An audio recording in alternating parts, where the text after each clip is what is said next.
Welcome everyone to Comics from the Multiverse episode 286. I am Peter and joining me as always is Matt. Hey, Happy New Year. And heavily medicated, Connor is here. I'd say reasonably medicated, but medicated nonetheless. I mean, you warned us you may have to run to the bathroom at any point during the show today, so I mean... Could happen. It's not going to stop me cracking open a bottle of whiskey at some point during the show. If Connor took this job seriously, he'd be wearing a diaper right now.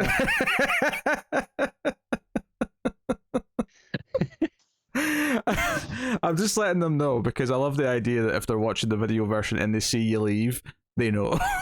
I mean, I'm sure you would have reveled in just telling them anyway. Yeah, but now there's a suspense. Now they're waiting for it to happen.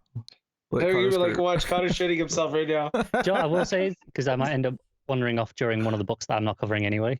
Yes. Because I tend to do that, like go get a drink or because of the time we record and the time Paige gets up for work, I'll go and say goodnight to her. That does not necessarily mean I'm running off to the toilet during those moments. Aye.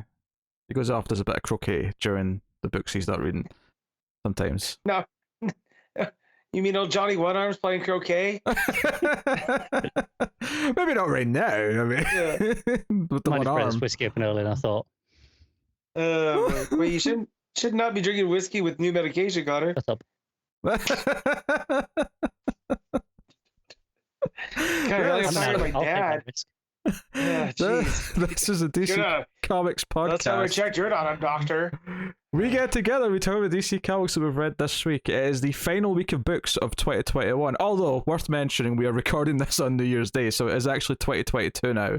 And you'll obviously be 2022 by the time you get the episode as well. So Happy New Year, everyone. But this is the final week of books from the calendar year of 2021. And coming up on today's show, we'll be discussing Action Comics 1038, Detective Comics 1046, The Flash 777, Robin issue 9, Task Force Z issue 3, Deathstroke Inc. issue 4, DC vs. Vampires issue 3, Swamp Thing Green Hell issue 1, The Human Target issue 3, and Connor is going to make his way through Harley Quinn issue 10. So that's what's coming up on the show today. So yes, I mean, we were all just talking about it before we started, but I mean about how I slept through midnight. Matt, You did. stayed up but then regretted it. Yep.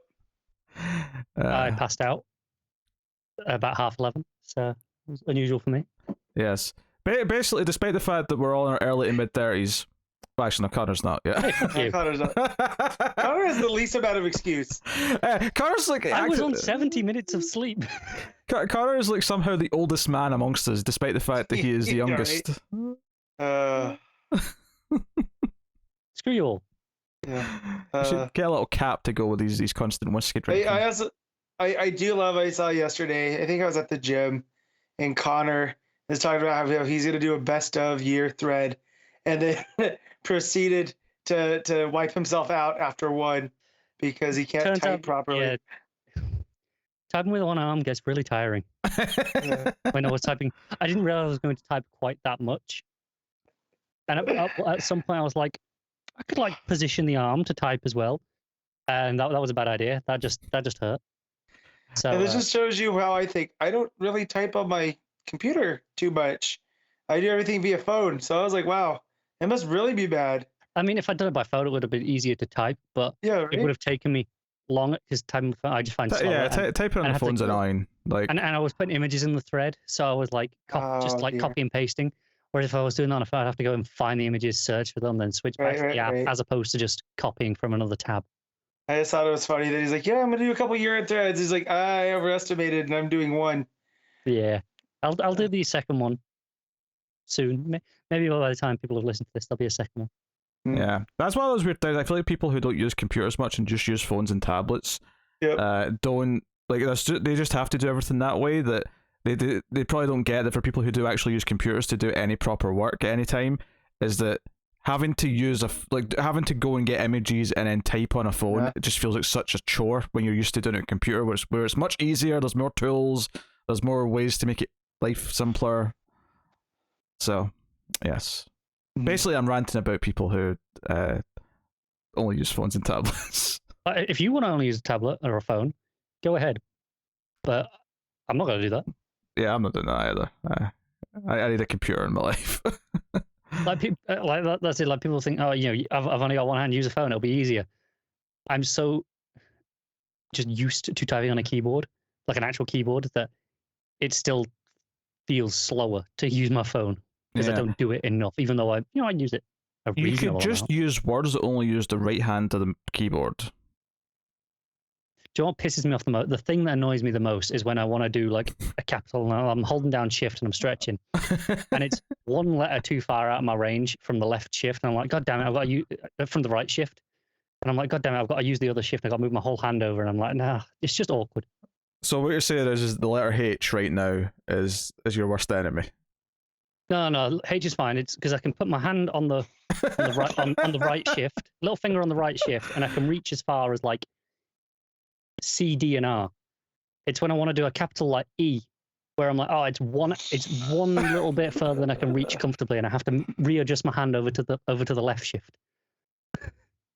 I'm just saying, if H is his enemy, is he Vince McMahon? Straight out of my head. Sorry, Matt. That's okay.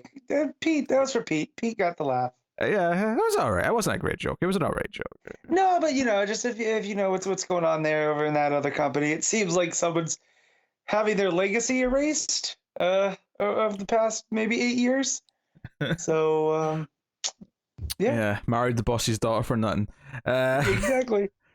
So I can't wait I have for Sean so Levesque little as all context elite. for whatever the hell this is. I'm like, what is going on? Yeah, Paul Levesque is all elite is gonna happen. I don't think it'd be funny, but I don't think it's gonna happen. Yeah. You've been watching Ted Lasso, Matt, haven't you? Yes, I have. I have 2 episodes of the first season left. I'm trying to parse them out so I can have at least have some positivity throughout the week. You know, could do is watch it all tonight or today, and then you've got like one really strong dose of positivity to start the year off. Yeah, no, I'll be good. But I just I got to the Dart episode, the karaoke, if you will, and yeah, it's so good. It was not oversold. It's one of those rare things that was not oversold. It's that and Breaking Bad thus far are the 2 things that have lived up to the unreasonably high expectations. I actually agree because I started watching kind of early just after season 2 came back and people were talking about it again. And I was reminded of just how much they were talking about during season 1. I was like, surely this is overhyped. But I'm going to try and it's somehow not overhyped despite the insanely high praise that people give it. Yeah. It's still not oversold. No. Yeah. I mean, I'd also add Squid Game out of that. So I mean, that's the next task is getting Matt to watch Squid Game. No, my stubbornness. So sometimes I feel like I've got more chance of getting into watch Arcane. What's Arcane? It's a 9-episode animated fantasy show. Yeah, based on League of Legends or some shit, Matt. You're not interested. It doesn't matter at all if it's based on League of Legends. What's the animation look like? It is the best animation I've seen since Into the Spider-Verse. And that is not a unique opinion to me. That is across the board. The animation they spent. Oh, what's this on? Ungodly Netflix. They spent ungodly amounts of money on that animation. Like it's all just gorgeous. Yeah, it's gorgeous. Or you could not be a loser and watch Squid Game. I mean, that's just that's just straight up. But he has to read subtitles for that. So I feel like I've got more chance. Here's the thing, Pete. As a sports fan, you go through phases where that's all you expect is losing. So I've been a loser for a very long time. Well, as a sports fan, Squid Game has competitions in it with winners and losers. What I'm saying is, at high stakes. A loser when it took the Rams 3 years to win one game, it's not gonna faze me. Matt, don't talk to me about baseball. We're here to talk about Squid Game, okay? Is that an actual joke? That was a joke. Yes, I know it's American football. Okay, I've heard you speak enough. When you say 3 years to win a game, I hope you mean like a specific game against like a specific team, not just any game. Oh no! It took them. They were winless for quite some time. It might not have been 3 years. Felt like 3 years. It was at least one season. So an entire season without a single win. Yes. Oh God! Be so glad you guys don't have demotion. Like the then they still probably would have been beaten by a lower league team. They were real bad. Yeah, that happens. Yeah, it was very much like in Ted Lasso where they hadn't beat Everton in 60 years. So that is quite some span. Like when you think like here with our sports leagues, like the NHL, for instance, was only around 100 years ago, but it was like a couple teams. Your guys' football teams go way back, like to the founding of Some of them the do, sport. Like, it's crazy. Just in terms of just like random records, this past week, Liverpool lost their first game in 34 games. They were on a club record of being unbeaten for 34 games, and then they Liverpool, lost. That's the team that Tom Taylor likes, right? I believe so, yeah. And Okay. Gary Frank as well, I think, is a Liverpool fan. Yeah, yep, that's them. But they lost to Leicester, and Leicester were using mostly not their first team because most of their first team were out to COVID. Leicester had played like 3 days before. Liverpool hadn't. They were more rested because one of their games before had been delayed because of COVID. So now they're like, it was a whole thing where it was like they were expected to just cakewalk the game, and then they lost. I mean, I guess I appreciate you tried to tie it back into comics by bringing up DC notable creators. Well, the only reason I know that is just I remember when Liverpool won and Tom Taylor was apoplectic. Like, he was very excited. So that's all. Well, you know what it's time for, Matt? No. More sports talk? Not this shit. No, it's too early in the year. It's time for ComiXology Top 10. Why'd you become This is for why a I have the second? list ready. Oh dear. All right, so looking at ComiXology top sales at the time of recording, it's Saturday, per normal time this week. Do we have any guesses as to what number one is? Is it an X-Men book? Nope. Is it Detective Comics? It's Spider-Man, fair enough. Damn it. The only reason I didn't guess Detective is because it doesn't have Batman in the name, so it sells less. Yes, Spider-Man. Yeah, I know, but on this week, I mean, I don't, just thought it was worth a shot. Yeah. Yes, it's Spider-Man. Isn't Spider-Man issue 83 is the issue in question. Number 2 is Devil's Reign issue 2, and I was like, what the hell is this? But then I noticed there was Spider-Man on the cover, so it's a Marvel event. That's quite funny, because that's the Daredevil event. The one that, I don't know if it was last week or whenever the first issue of this was out, where I was like, I'm sure this will be fairly high on the list. That was the one I kept guessing, and it was like 7 or 8 or something stupid. Yeah. It was really low down. Well, twos tend to, because of the no one knows what to expect, right? So twos end up having quite the bounce when it comes to stuff like this. So yeah, I wonder as well if it's against less competition this week compared to whatever week it came out on last time. Maybe. Number 3 is Detective Comics 1046, so it is in there, a reasonable place, not too bad. And then number 4 is Action Comics 1038, just right behind us, so not too shabby. Number 5 is Timeless issue 1, which is a Marvel book. I don't really know anything else. That's their big end of year, here's what's coming in the next year sort of 80-page. I see. They did one. They've done one every year, I think, for the last few years. Villain du jour Kang is on the cover. Yeah, there's Kang. Yes. It had big Miracle Man news, I believe, was kind of tucked into it. I don't think I know who Miracle Man is, to be honest. Oh, that's that famous. It was Alan Moore. Alan Moore did it. Okay. Neil Gaiman did a big run. And it's a weird thing with Miracle Man. Yeah, Marvel acquired the rights to the character a little while back, and I think they've slowly been reprinting some stuff. Because he was known everywhere else as Marvel Man, and then because of Marvel, they had to change it to Miracle Man. And he was kind of a Shazam-esque, where you'd have to say his name to get the power. It's a really weird thing where I don't know if there's something legal in the way they've acquired it, or if it's a weird choice on Marvel's part, but they refuse to acknowledge Alan Moore as being, I don't know if he was the creator of the character, but clearly the most prominent person who's ever worked on it, and has pretty healthy run. And I know they've just announced a reprinting of this omnibus collecting most of the stuff, if not all, including the Alan Moore stuff, but it lists all the creators. It gives you a whole bunch, and it says and others, but it doesn't say Alan Moore's name because they just refuse to. If you believe words are magic, then you don't want to say the words of a dark sorcerer, right? The whole plot of Harry Potter is about this. He who must not be named. So is he now the beard who must not be named? I think that's how Marvel are definitely treating him. Again, I don't know if there's a legal requirement that they're not allowed to say that, but I think they reprinted some of his stuff and just didn't acknowledge it before. Like they didn't. They took his name off it or something. Them becoming Marvel Comics really kind of messed up a lot of heroes, just in the naming, right? Yeah. Because you did Captain Marvel branding as Shazam because of the Captain Marvel Kree character, and then Carol and all that type of stuff. And she went by Miss Marvel for whatever reason for a while before she became Captain again. So yeah, man, just Miracle Man, cool though. Like, yeah, number he doesn't 6. care. Yeah, I mean, you two went on a bit of a tirade there. I thought it was zoned out. It's just interesting stuff for wider comics news, Yeah. as opposed to DC specific. Number 6 is Once in Future issue 23.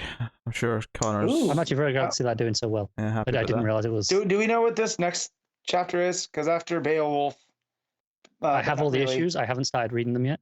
Gotcha. They're sitting on the pile. I'll probably read them in the next couple of days. Well, when you find out, let me know. I know need to know. they did.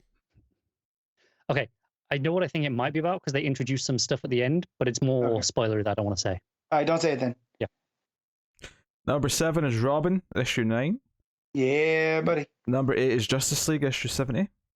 No, buddy. Number 9 is Human Target, issue 3. And number 10 is The Flash 777. So actually a lot of DC in the top 10, Pretty- especially in that bottom yeah. half of it. Swamp Thing Pretty- not showing up, pretty good. which I guess is a symptom of it being the big, oversized, overpriced book. Yeah. Yeah, I mean, admittedly, it's not on the first page. Not too long after the top 10, you get Superman 78, you get DC versus Vampires, Task Force Z. But you do start after that getting the those really dirt cheap Marvel Masterwork books that are on sale right now. So that's the thing. It's understandable. They are dirt cheap. I don't picked up a blame anyone. couple myself because I've got a good Uncanny X-Men, Amazing Spider-Man Masterwork collection on ComiXology going now. So The I got only reason I didn't is because I have Marvel Unlimited, and I'm like, I can just pick up non-Marvel stuff in the sales instead and read those if I really want Yeah. to. Oh sure, I get it. I already had a collection going though, and the quality, the resolution is a bit higher on comics, so there is like a bit of a perk to it. Yeah. So That said, with Swamp Thing Green Hell, I did see plenty of people talking about how they want to trade weight this just because of Lemire I get it. and the It's- price. I think a lot of these black label prestige 3-issue or 4-issue, whatever this one is, they kind of vary. I think most of them will sell really well in the book Yeah. market for years to come. Yep. yeah, no, that's cool. That's cool. So that's pretty much it. It's on page 3 for the record, so it is actually quite. But I mean, page 2 is all Masterworks and other trades that are on sale, so it's Wow. hard to judge. Like, That is hefty. yeah. Well, I mean, some of those, all those volume ones of the Masterworks are all $1, and then all the rest of the volumes are all $2. Unless the newest volume came out in the last like 6 months, in which case it's not on sale. Everything else is like dirt cheap. And there's so. a lot of other end of year sales on as well from other Yeah. companies. That one seems to be doing the best though, just based on where they're popping up in the charts. That makes sense because it's Marvel, right? Yeah, it's Marvel and they're good collections. They're nice, comprehensive and stuff. I bought the newest Uncanny X-Men one because the only one I didn't have, and I bought the next 2 Spider-Man ones that I didn't have, which were I think 13 and 14. They're up to like 22, but I don't need. They go on sale every so often, so I don't need to, splurge. Yeah. What's that, Matt? No, I just said, damn, that's a lot of Masterworks. Yeah. They're up to 22. Yeah, they're up to like, I don't know, somewhere in the mid 200s for Amazing Spider-Man, like in the issue count. So they're getting quite up there into the, like the 80s and stuff, which is kind of neat. Yeah. Before we go, I thought it would be fun. God. Whenever you think something's fun, it's usually, It usually never is, but sure. it's usually a chore for us too. Well, I mean, I might have an extra wee top 10 to look at. Of the Better not have year. a top 10 of the year. It's top 10 of the year, but it's not sales. It's not a sales top 10. Okay. Right. So I don't know if you're familiar with comicbookroundup.com. No. But Oh, it's is this their top 100 list? not top 100, but it's basically Metacritic for comic books, right? Oh. Now, admittedly, there's not as many people making comic book reviews, so there's not as big a number to pull from for the average. But what I thought would be Right. interesting to look at here, just since we're at the start of or the end of a year, start of a year, obviously the episode's out the new year, but it's the last year week of the books. But is you can actually filter it and just get like the top 10 DC books of the year based on average scores for all their issues that came out this year. Okay. So I thought it would be an interesting little thing to You look want us at. to guess some of them? Why not? Why not guess? Okay. So Nightwing 79/87. Either of those two issues, because those are the one issue and the first. You're not guessing specific issues here. It's just titles. Yeah, so it's like basically. So in case of Nightwing, it's like all the issues that came out this year. Okay. So it's not as specific as that. You'd have to guess issues. Oh, okay. I don't know how this site works. Clearly. Yeah. That's how you know Connor's not cheating. So I assumed it was issues. But basically, just the sales list. What do you think's number one? What do you think's the highest average reviewed? I think it might series? be Nightwing still. I'm gonna go with Swamp Thing. It is neither of those books. Ooh. Is it a Batman book? Nope. This is based on reviews, so this is not based on sales figures. No, I know. Right. But I'm just trying to think of the more Critical Darling type stuff. It's Strange Adventures. Mm-hmm. What? Is it something that's had more than like 2 issues? This isn't like just like had like 1 or 2 issues that were really good at the start that hasn't pulled down its average yet. No, it's got more issues than that. Okay. So I can't out the newer stuff. Is it a Black Label? Is it Black Label? See, that's why I was still asking if it was a Bat book. So I was like, that's still most of the Black Label books. Yeah. So that only narrows it down very, very little. Let's go The Imposter. Nope. Damn. This is not fun, Pete. You are a liar. I'm having fun. I'm having a great time. Told you this wouldn't be fun. That it would be a chore for us. What was the other Black Label Bat book, Connor? You said it's not a Bat book. I'm assuming that includes it's not a Bat Black Label book. Yeah, it's not a Bat book. Oh, then what's the other Black Label book? What's the other Black Label book? What's that one other one? I'm trying to think of ones that have had more than one issue because I'm like, all right, there's the Swamp Thing one from this week. Obviously, there's Wonder Woman Historia, but that's you may kick yourself when I tell you. I'm sure we will, but was this recent? Well, sure, yeah. I mean, in the context of like in the last few months. Yeah, it's not like it ended back in like March and you've not. It's been out of your head since.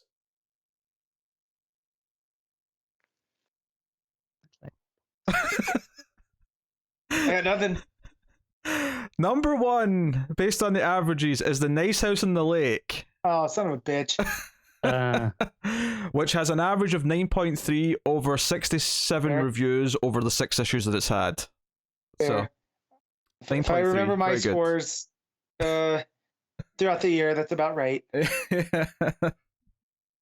That's about right. What's the other Black Label book? Nice House in the Lake's another Black Label book. Do you know what I think throws us off about that one? That's a Vertigo book. A DC book. It's a Vertigo book. That, you know, even all the Black Label stuff is mostly DC characters. That's like the major exception. Yeah. Like, Nice House would have worked at any place, so it's cool that Tynion used his, creative to do something different on the Black Label, because that could have been an Image book or what's the other publisher he puts up? Was it Boom? Just the one. Yeah, well, no. Yeah, he publishes a Boom. I think he publishes with IDW as well. Yeah, so it could have gone to those, but he gave it to DC, which is cool. Gives them a little bit of prestige, as we can see. Yeah, doing well. All right, what do you think? It would have been interesting if Pete had some real effort and put in. He could have gone through and gotten the averages that we gave some of these books. I'd have to be keeping track of our scores all year. Admittedly, if you're saying you want me to do that for 2022, now's the time to. What I'm saying is, you could have gone through the videos. You've seen this list in advance. You could have gone right. Nice House on the Lake. You could have gone back. They're time stamped. You could have gone to the timestamp of Nice House on the Lake, found the scores that we gave each. This is a lot of work. Connor, to be fair, that is a lot of work. That is a lot of work. But he said it was fun. And if he wants us to do some work, he needs to do some work. True. This is like when I complain about something, and then my wife's like, "Yeah, but you said this was gonna be fun." Yeah. And it's like, no, moving boxes is not fun. If we're doing work, we should get some fun out of it as well. I may keep track of the scores for the comics in 2022 so that I can give you some stats at the end of the year. When we first started, I kept a record of all of mine, and then one day I forgot and I never did it again. I mean, I have a record of every comic I read with all of them scored. So. No, but okay, I will genuinely make an attempt to keep track of all 3 of our scores for everything. See how many weeks this lasts. So at the end of the year, I can give you some hot stats. What did we collect? So when it gets to our annual episode and we go, this was the best book this year, you go, well, actually, the average says otherwise. The math says otherwise. You can do a top 10. So obviously we do our usual debate top 10, but you can do a top 10 based off just the raw stats. Yes, yes. With all that said, though, what do you think number 2 on this list is? Nightwing. It is Nightwing. 8.9 average, based on 192 reviews of the 10 issues that have been because tallied. It's a critical darling. Yeah, well, there's that, and you would feel like the 4 more books than Nice House, right? Nice House only had 6. Well, that's just more issues to drag down its average, if anything. That's what I mean. Yeah. So, you know. Well, what do you think number 3 is? Nightwing again. It was just that good. I'm going to Swamp Thing. It is Swamp Thing. And what's interesting about Swamp Thing is that it's also 8.9 average. It's also 10 reviews, but it's 111 reviews versus 192, which I guess is why Nightwing just automatically ranks higher, because it's kept that average up over more opinions. So that seems fair. Yeah, that logic tracks. I'll think you're going to guess number 4. Is it bat related? No. Ooh. It's not something that we really have read outside of maybe like the first issue. Oh. I mean, that narrows it down a fair amount, because between us, we still tend to read most things. But is it one of the side ones like Batman 89 or something like that? Yeah, I mean, it's a side book. Yeah, it's not one of the mainline stuff. I don't know which one of those is reviewing super well, to be honest. I didn't either until I looked at this list and went, oh. The Justice League one, maybe? No. Unlimited, Infinite, whatever that one's called. No, number 4 is Superman Red and Blue. Oh. That is very good, to be fair. I've read quite a lot of it, and it has some phenomenal stories in it.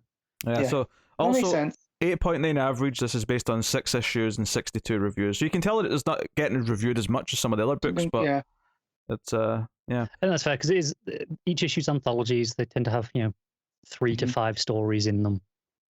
Yeah. Number 5. I'll just make it easy for you. It's very similar to the last one. Batman Black and White, did that publish this year? It is, yeah. 5 issues, 40 reviews, average at 8.7. So we're finally down from that 8.9 average. Did you ever go back and read that Gillen story, Connor? Yeah, it's fantastic. Gotcha. Of course it did. Okay, what do you think number 6 is? We're back to something. So it's not Wonder Woman Black and Gold, is No, it's not It's not Wonder Woman Black and Gold, no. I'm going to go with Action Comics. Nope. Damn. It is an ongoing book. Is it Batman? Nope.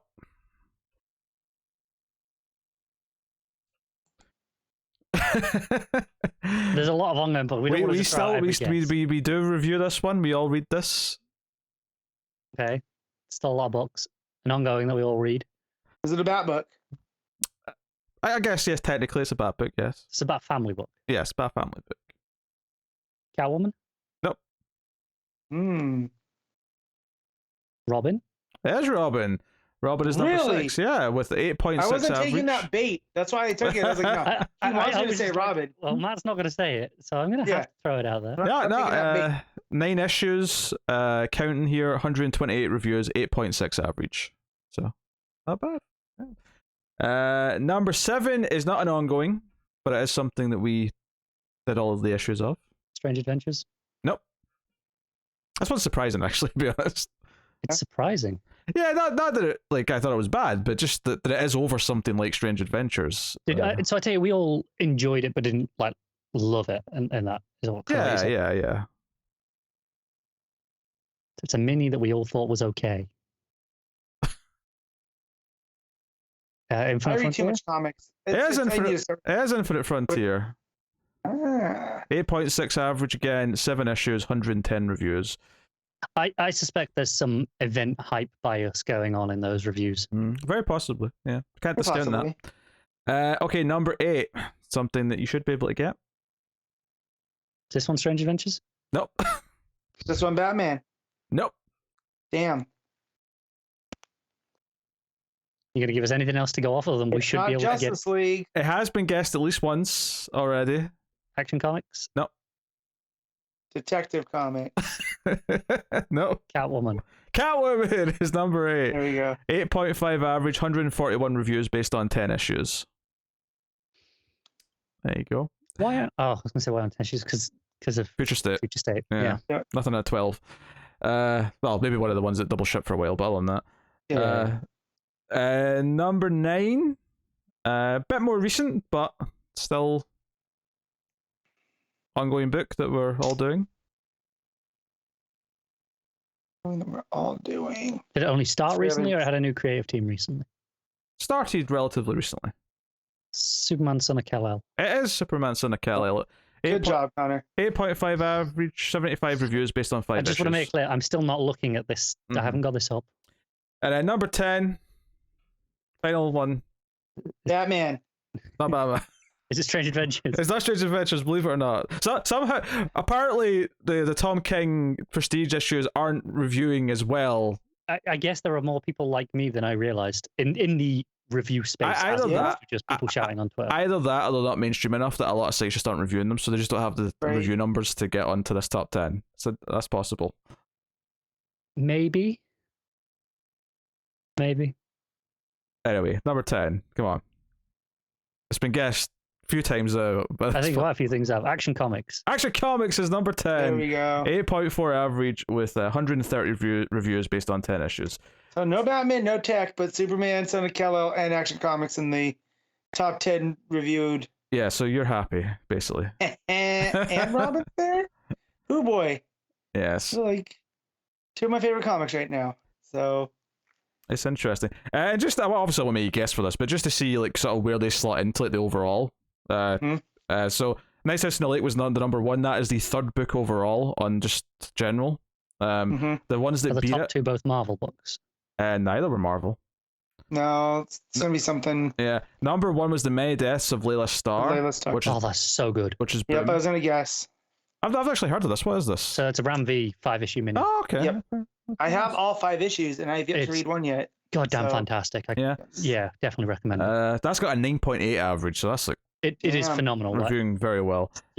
read it, please, all of you, everyone listening, go and read it. I think one of those issues was the highest reviewed book of the year, because I saw him tweet something out about that, like how honored he was for that. I get it. So, That's The good. cigarette issue, I think it was. yep. Then the second one is The Good Asian from Image, which is Also fantastic. average Yeah. at 9.5. So that's cool.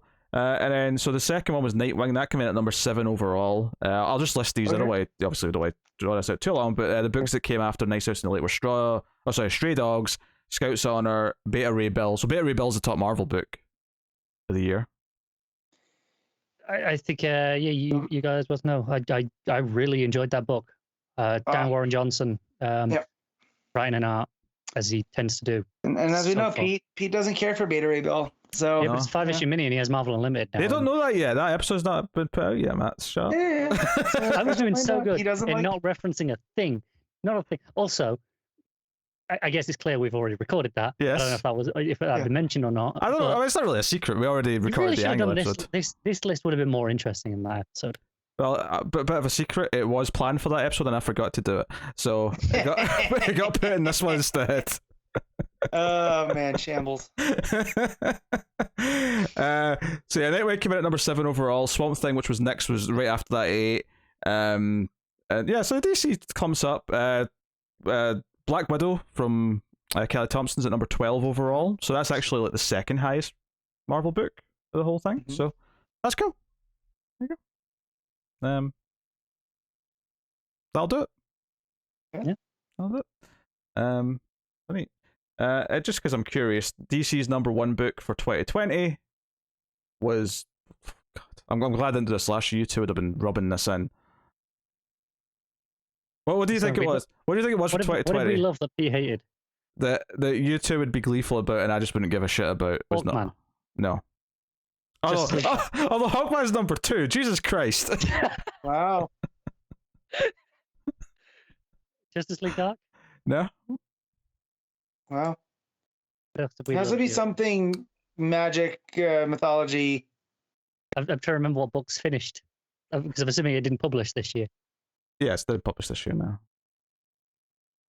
It's too long ago. You're gonna Oh, have to number remind 3, Suicide Squad by Taylor. So I mean, yeah, that's good. Wow. And Stranger Adventures did review well. That was number 6 on the 2020 list. So yeah, that's good stuff. Dropped off a bit. Sorry. That dropped off pretty hard on the reviews this year. Then. But yeah, number 1 was Jimmy Olsen. For 2020. So, number 1 and 2 were very pro Matt and Connor. I do wonder if part of that is the people who stuck with those books in particular, especially the Jimmy Olsen one. They're the people who loved it. Yeah. Like you either really like that book and you review it highly, Right. or you just don't give a shit and you just stop after the first issue. Yeah, I and mean, drag it down there's something to be said for that. Like with the ongoings, like you'll keep coming back to Batman and try it. So if you're not loving it, you're just going to you'll be sort of dragging the number down. How many reviews was that out based on that Jimmy Olsen? Jimmy Olsen, so that was 5 issues in 2020, 42 reviews. So yeah, not a lot. That's significantly lower than a lot of the ones that we were, which were in the hundreds, right? Yeah. Mm-hmm. So yeah, I do wonder if that's something to do with it. But also, it's a damn good top 3 last year. Yeah. I'm just, and it came out at number 3 the year before that as well. So they did well over the 2 years. I'll just tell you the number 1s because this goes back a few years. So number 1 for 2019 was The Batman Who Laughs. Yeah, didn't love that one as much, did you? Number 1 for 2018 was Mr. Miracle. Not that surprising. Good stuff. Yeah. That was also number 1 for 2017, so clearly it did well over its 2 years. 2016 number 1 was Wonder Woman. So yeah, that'd have been Rucka's time on Wonder Woman. Yeah. So they were actually going pre this show. Number 1 in 2015 was Grayson.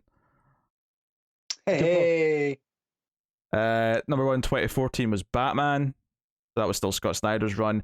And then the first year they've got records for is 2013, presumably when the site started. Number 1 was Green Arrow, which That'll be the Lemire Sorrentino stuff, I think. that sounds about right. Yeah, 2013. Yeah, so there you go. It's okay. So I shall come back to this in a year's time. So If you remember. if I remember. Well, I did briefly consider at the end of each comic, after we give our ratings, just give you what the average is for it on the week, just to see how we compare it to the consensus. But What do you mean, like every week on the show, or like just? not every week on the show. So when we're done talking about Detective today, we'll give our ratings and I'll say, and the average on Comic Book Roundup is blah blah blah. Just like a footnote, like not. Yeah, okay. If it becomes more of a regular thing, I'm checking. I'm more likely to remember to do it next year. Sure. That makes Look at you sense. taking the new year for a chance to shake up your format. No, there's always room for some more numbers and stats and top tens and guessing and making you two I think squirm. Matt strongly disagrees with that. I think Matt's Barely on does board. his numbers and stats. Sorry, I'll keep track of Matt's numbers. What, all those 7s? Hey, are you at 9s and 9.5s on stuff I really like too? I actually think what would be fascinating is like if I do keep a track and we can have averages for each of us at the end of the year, is seeing like Who consistently gave the highest or lowest rating in general. that. But I'm thinking if since Matt gives so many things he doesn't like 7, is like his average has to be the highest of the 3 of us, just because Right. he just doesn't go that low. Yeah. So I don't know. I'm this potential. The gears are turning. Oh, I'll start a spreadsheet. Jesus Christ. The question is, are you going to write them down as we say them, or are you going to have to go through like when you're editing and Well, it'd be far easier if I write them down when we're saying them, so I may try and keep I'd have to do it this week, because this is not the new year of comic shit. Oh, that's true. It's not. It's next week this would have to start, so That's true. So I'm off the hook this week. Now, if I can remember that I said I was going to do this next week, that's the real test. Odds are pretty low. So everyone, next Friday at DC Comics Podcast on Twitter, tell me to note down numbers. Yeah, remind him. Remind me. Or don't. Because the statistics at the end of next year will be like splooging all over the screen. It'll be like great. It'll be a glorious display of numbers. Gross.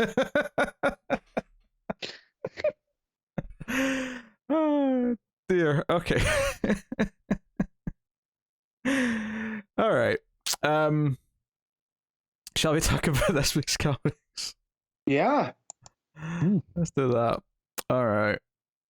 Detective Comics 1046, Mariko Tamaki, writing with Dan Mora on the art. Happy to see Mora there, of course. Yep. His final issue on the book. Mm-hmm. Yeah, and what an issue. They look good. And I think the thing that stuck out to me this issue, obviously this is the prologue to the 12-issue event, but the thing I especially noticed was that we know that this event's going to be like without Batman and it's going to be all the Bat family. I thought this issue did a good job of transitioning to making it feel like it is an ensemble book, because there was a lot of like Steph with Huntress and you know, Batwoman talking to Oracle and you know, so reminding us that Batman's leaving for vacation. Yeah, so I thought that the mood of like Batman's about to leave, so we're kind of like getting to know these. I mean, obviously we know these characters, but like in the context of Detective, where they've not been as much of a focus. It's like, okay, here's the group. Also, I think it was weird to call this a Fear State Aftermath and not a prelude to the Tower.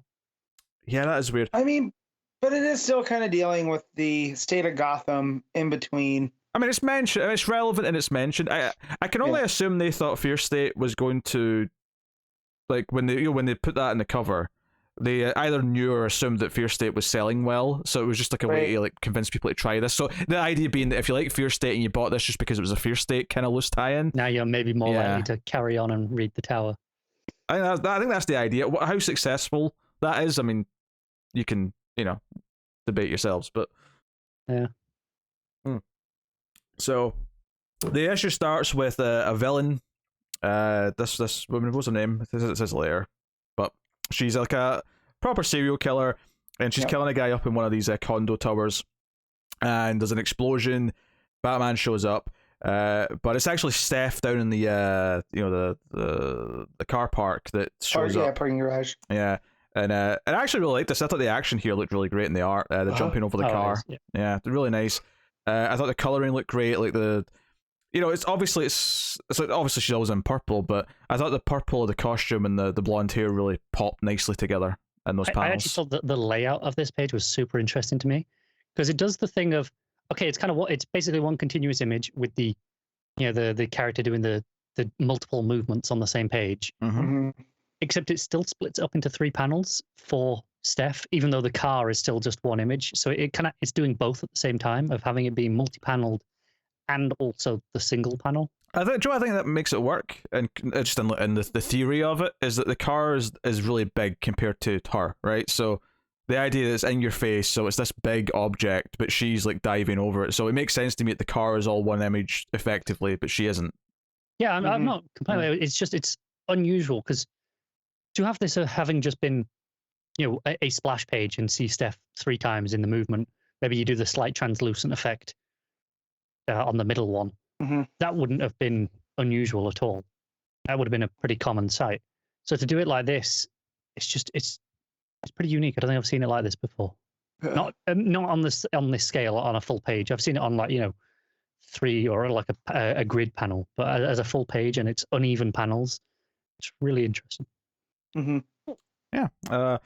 So the car is about to hit someone, but Batman grapples it and sort of makes it flip. So you get a nice big sort of action set piece there. And just for anyone who's wondering, the woman outside, the old woman who's outside, who says, "What the hell?" That's one of the main characters from Once and Future, which Dan Mora also draws. Oh, really? So as his final issue on Detective, he's like, "I'm putting one of my characters in here, damn it."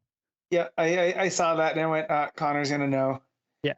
And it's really, like in your face. It's not like a subtle cameo or anything. It's like she's got a full panel to herself. Yeah, there was a guy that works at the car park who got stabbed in the leg with scissors. So there's some fun banter as like Steph's talking to maybe don't take the scissors out. Let's just get to the hospital and she's see like, what happens. I can't remember if you take them out or not. Let's need to be safe.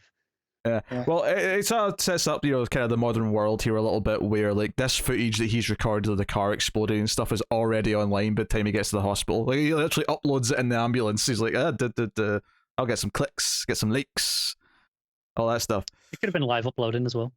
Yeah. And so this sets up, Kate's talking to Oracle about the villain. And it's like, well, she's going to Blackgate for now, but was it Anna Volshin? That was the name. but she's probably going to end up in that new tower. So, and I think it was pretty clear. Like when you start this issue off with some random, villain doing some villainous stuff, it's a very fun sequence. But you kind of feel that the point of this is like, no, this is going to lead to discussion about Arkham Tower, right? That's what the whole point of this is. It's to lead into that. So sure enough, that's what happens. But it sets up some character stuff. It sets up that Huntress is still having flashes of crimes, which I thought was interesting because I assumed she only had flashes of crimes related to Hugh Vale. Yeah. Right. But she's actually still getting flashes of other crimes. Yeah, so I'm wondering if it has to do with that neural network that the Vile was using, right? She's just getting it cross right over just because of who she is. But it is a nice little quirk that they've added to Huntress. It's a little Cordelia, an angel, right? A little bit. Yeah, I suppose it is. A little bit of that. So that's cool. It gives them like a plot device to use as well over this like 12-issue story, which is kind of neat. It doesn't feel rushed because it was set up in a previous arc, and it feels like it's a nice natural follow-on. Yeah. I will say this scene actually has one of my biggest frustrations of the issue. Because it talks. We have Steph and Huntress talking. They're talking about Batman, going on his trip. And I don't think I like this as the introduction to this idea in universe, because we haven't really had that yet in this comic. There's not been any, that wasn't in the Fear State event or anything like that. We know that from an outside perspective, but these, it's just kind of thrown in here like it's common knowledge almost. And we have a scene later with Batman who, who's like, hey, I need to go and like clear my head. I feel like I needed that scene before we have this conversation with these characters. I don't like it this way around with this being the introduction. I don't know, though. I do like how we see them trying to process that Batman's leaving. That means that's like we're in charge while he's gone type of vibe. Yeah, that's the thing. I like the scene. I think it should have been after Batman's. Yeah, I wonder if the idea of it is that, especially when you think back to when Steph was Batgirl, that came from a time when Bruce was gone. I do wonder if the idea that she's predicting that he's about to leave, which she kind of is here, because she's like, he's got that extra quiet vibe right before he leaves. I wonder if it's trying to like harken back to like she knows what it's like when he's gone, so it's kind of trying to thematically tie it into that era. I mean, maybe I'm reaching here, but I get it, and I get that because the thing is that it still would have worked with all of that later. I think because Batman's not telling these characters that. No, and that's why I like it, because they are still part of the Bat family, but these two, right? This isn't Tim and Dick, right? Like, so they're still they're in the Bat family, but they're still outsiders. So to see them bring up that, well, Batman's leaving and we're going to have more responsibility, This is more like cousin Helena and like niece Stephanie as opposed to the sons. And, right. Yeah. So, but yeah, I kind of like that though. It's done because we know what it's like when those guys, when Bruce leaves and they feel the weight of that responsibility. We get one of those stories that feels like every 2 years with those guys. Haven't with the lady side of the. That's why I like this scene in general. I just feel structurally it should have been after the Batman scene for us as an audience, and I mainly mean for people who don't read solicits, who don't read news articles, who don't know Batman is leaving already. I feel like having Batman introduced, that would have been the better idea. No, I think this issue, like obviously I was excited for this story coming up because I love the idea of Gotham without Bruce and all of the other Bat characters having to like be an ensemble and come together to solve whatever the problem is. But getting an issue like this where we have these like interactions of these pairs of characters just teaming up, like I'm like, yeah, like there's something about like especially Gotham when all the various Bat characters are in a living world together and they're all interacting and solving problems together. There is something really fun about it and exciting.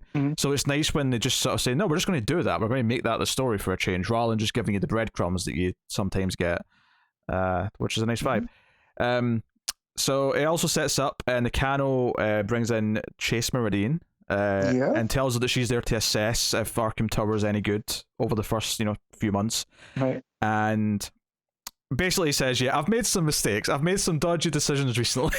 So I want to make sure this is on the up and up. Which, the self-awareness from a person in charge of Gotham City, that's a first.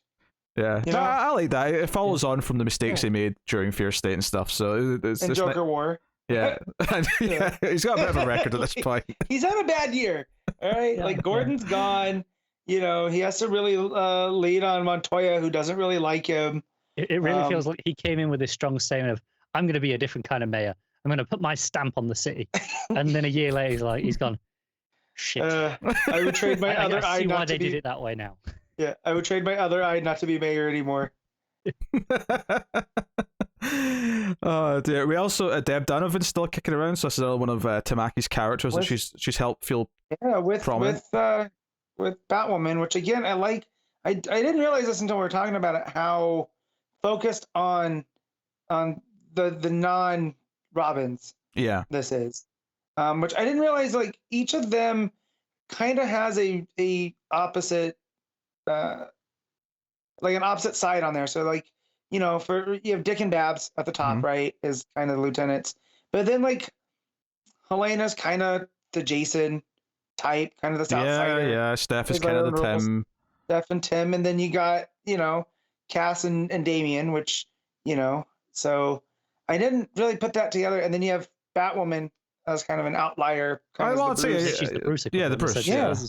I mean, she doesn't feel like that in a way because obviously we think of Batgirl as being the first Bat Lady, but you know, but so I didn't realize that Tamaki had that with these characters, because all the other ones, it feels like outside of Tim, I don't know what he's up to right now, but they all have other stuff going on. So it's cool to see that you know, the Batgirl. Some of the Robins are on some of the covers, so I'm sure they're coming into the event. Tim's been having stuff in the Urban Legends, the anthology book. Yeah. Right. So, but no, just I thought that was really interesting to think about. Yeah, no, I love the characters, the supporting cast and all that. Like, it is something that I was missing so dearly in comics for a long time. You know, during the New 52. So having Deb Donovan be this, you know, a character that they can rely on to like have info and exposition. It's been a while since we've had a good journalist in the Batworld, because and used as a journalist, because Vicky Vale's not really. No, that's it. Like it's one of those things. It's weird to me that there wasn't like that go-to investigative journalist in the Bat books in the era of, you know, like the 60s through 90s of, you know, big investigative journalism, like headlines being a thing. Less so these days. I guess maybe there wasn't that in the Batworld. I wonder if it's just because it's such an integral part of Superman that they just didn't want to repeat it. That doesn't say. It feels like it's used in such a different way, because in Superman it is him and Lois that are those characters, right? As opposed to the outsider, you know, someone that they go to here. Bruce has always heavily relied on the police to get his info, not so much the investigative. And if there was a journalist, it seemed always to be a thorn in his side, not like with over in Superman, where they're treated as the, you know, truth seekers. So. And Nakano, I think, is going to continue to have a bad year, because I think all the shit he's been involved in has broken his wife, but it looks of it. Yeah, definitely. Yeah. And it is kids into Power Rangers by the look of it. Oh yeah, I noticed it's not quite the Megazord. Yeah, and there's a Ninja Turtle in there as well. On the shelf, just to the right of the wife. Oh, I see it. Yeah. The maid, the nanny. I assume. Yeah. Oh, there he is. Yeah. Yeah. So yeah, he's like, oh yeah, this will be good. The Arkham Towers, the new therapy techniques are going to help the city. And she's just like lying there, a broken woman, because this man has been at the center of all this controversy and like turmoil that the cities went through. I'm sure they'll elaborate on it, but it's interesting to see. Yeah, because I missed when he became mayor, but wasn't his big thing was not just do things differently, but like basically criminalize Batman? Mm-hmm. Yes. Yeah, and now Batman's pulled his out of the fire a bunch of times. So it's he's kind of had to rescind that a little bit, yeah. Yeah, but it's like, what does he do now? Because the people that voted for him to get, you know, to criminalize Batman, you know, and then there's the people that didn't want to vote for him because he was going to criminalize Batman. He has no like standing. So yeah, no wonder his wife's broken. Yeah, there's a page where Deb Donovan is just like walking through the street drinking, and then looks up at the tower that's almost finished and is like, "Yep, got a bad feeling about this." Yeah. So simple but effective. I'm looking forward to this story now. Yeah, that's actually got me hyped. Not that I wasn't before, because since it was announced 12-issue kind of weekly thing, we were like, yeah, that sounds kind of cool. After reading this issue and kind of getting a grasp of what it's actually going to be, functionally with these characters are kind of going to be the core cast. I'm a lot more excited for it now. Yeah. There's a bit more Steph and Huntress talking about Huntress's kind of visions, and she just kind of leaves basically and leaves Steph hanging. So it just gives you a sort of a vibe of the tone that some of them are going through.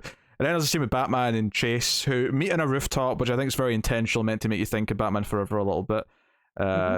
But he's like, yeah, I'm leaving, I'm going, like, I need you to be my eyes and ears inside Arkham Tower. My people will be there to help you even if you don't see them. So I wonder who's going to be. Are they all undercover, or are they just some of them? I think there's going to be a couple, you know. You can't send Cass undercover, surely. I don't know how much of a... Yeah, I don't know how much of, like, what, if I'm taking it literally as in they'll be undercover like the whole time, or just, like... Well, they'll be dipping in and out. At least one of them undercover. I mean, who do you send undercover? You send, I mean, Damien's too young, so it's not Damien. Well, and he has his hands full. Yeah. Was that sorry? Tim, maybe? Tim could work. Tim, we haven't seen Tim in a minute, so that's where, like, I know you guys said he's in Urban Legends and whatnot, but, I mean, him setting up as, like, a tech inside Arkham Tower under... Yeah, he's probably the one who could, like, fake being a doctor of some kind the most... He could, as well as, I don't know how much they've been continuing his kind of desire for further education recently, but it could, you could treat it as like a placement. Right. Oh yeah, and you could maybe even use it as an excuse to show off some of the new fields that he's learned and get into and whatever. Yeah. So it ends in a big page of Batman just looking at the tower in the snow, very atmospheric, and gives you the next issue starts the 12-issue epic Shadow of the Bat storyline. So. And I like that as a title, even though it's obviously an overused phrase when it comes up to Batman. It's been used a bunch of times, but I think in the context of the story, the idea that everyone has to work without him, so they're all under the shadow of him. Yeah. Well, and also the shadow he cast on Gotham, right? Because there's always that narrative that Gotham didn't get fully crazy until Batman showed up. Like, it was like a really bad place. Oh yeah, once he shows up, the classic escalation. There wasn't super villains with like costumes and gimmicks until he gave them the idea. So like when Arkham was around, but it was like a more traditional facility, and then you start adding Joker and Two-Face and Riddler in there, and it like escalation like everything else. Yeah. So and now we're at the point where there's this tower in the middle of town, and it's Batman's shadow as well. But yeah, it should be. Like, I didn't realize that it was going to be in so much continuity with Williamson's Batman, that Bruce wasn't actually going to be there until now.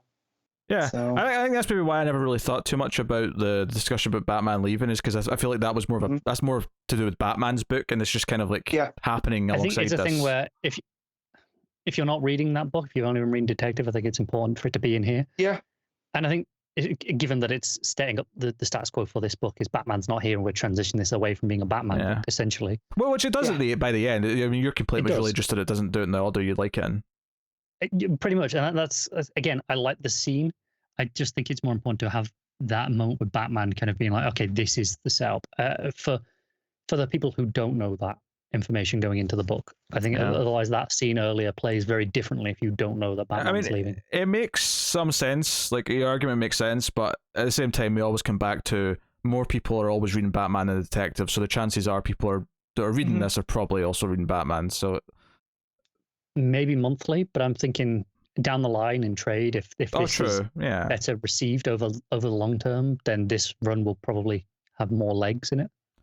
Very possibly. I can see a nice big 12, maybe even 13-issue hardcover if you include this issue in it to set things up. All right, Matt, what are you giving Detective Comics? I'm going to give this an 8. Connor? I'm also going to give it an 8. I'm going to smidge it up to 8.5. This is scratching my Bat Family itch, and I am pleased by that. And the average on Comic Book Roundup, based on 12 reviews, is 7.9, which is pretty close to. Wow, I don't like this. Because that's gonna tell me I'm like everybody else, and I'm not like this. No one like me but me. Matt, you're just another person, just another number in the sea of numbers. Did we realize Dan Mora is gonna be teaming with Mark Waid on the World's Finest book? That was for me. When we announced that was for me the exciting part.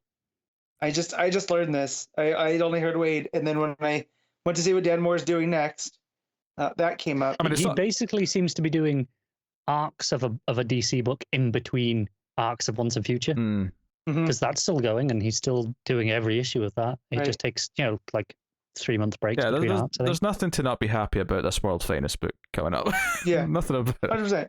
100%. It's all good news. All right. There you go. That's Detective Comics 1046. Action Comics 1038. Philip K. Johnson writing with Miguel Mendonca on the art.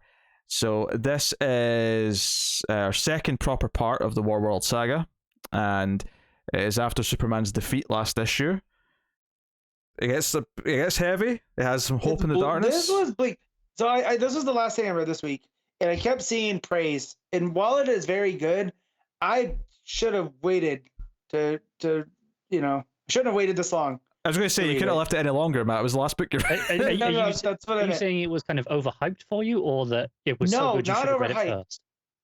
I should have read it sooner because I came in and I wasn't ready for it to be that bleak. Because when you hear, oh my god, it was amazing, I'm thinking, oh, we're gonna get some Superman doing heroic stuff, and it was like, oh no, the Superman getting beat down for 24 pages. For it's part 2, Matt. We got a while to go before Superman's winning. No. But what I mean is, because I try to steer clear from stuff, but hearing how some of the fellow Superman fans on Twitter and other places were going on about this, it was like, this is why Superman works. So I'm like, oh, we're gonna get some Superman diatribes, and we do, but in between just utter bleakness and like. Oh yeah, I mean that's. I think when people are saying this is why Superman works, they are, I assume, referring to the fact that he is still optimistic, still putting in a good fight. I mean, despite his situation. The issue starts. He's in chains, like all of the Warzoons, or whatever we're calling them. Warzoons.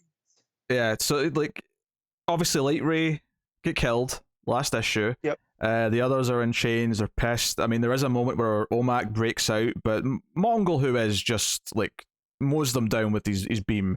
Great full page spread from Mendonca. And I've always Mendonca's art's always been solid enough, but I think that this is elevating what I think of Miguel Mendonca's artwork. This start, and just the way that he's drawing the Warworld settings too, like it's grimy, and it has texture to it that I don't remember reading other Mendonca books.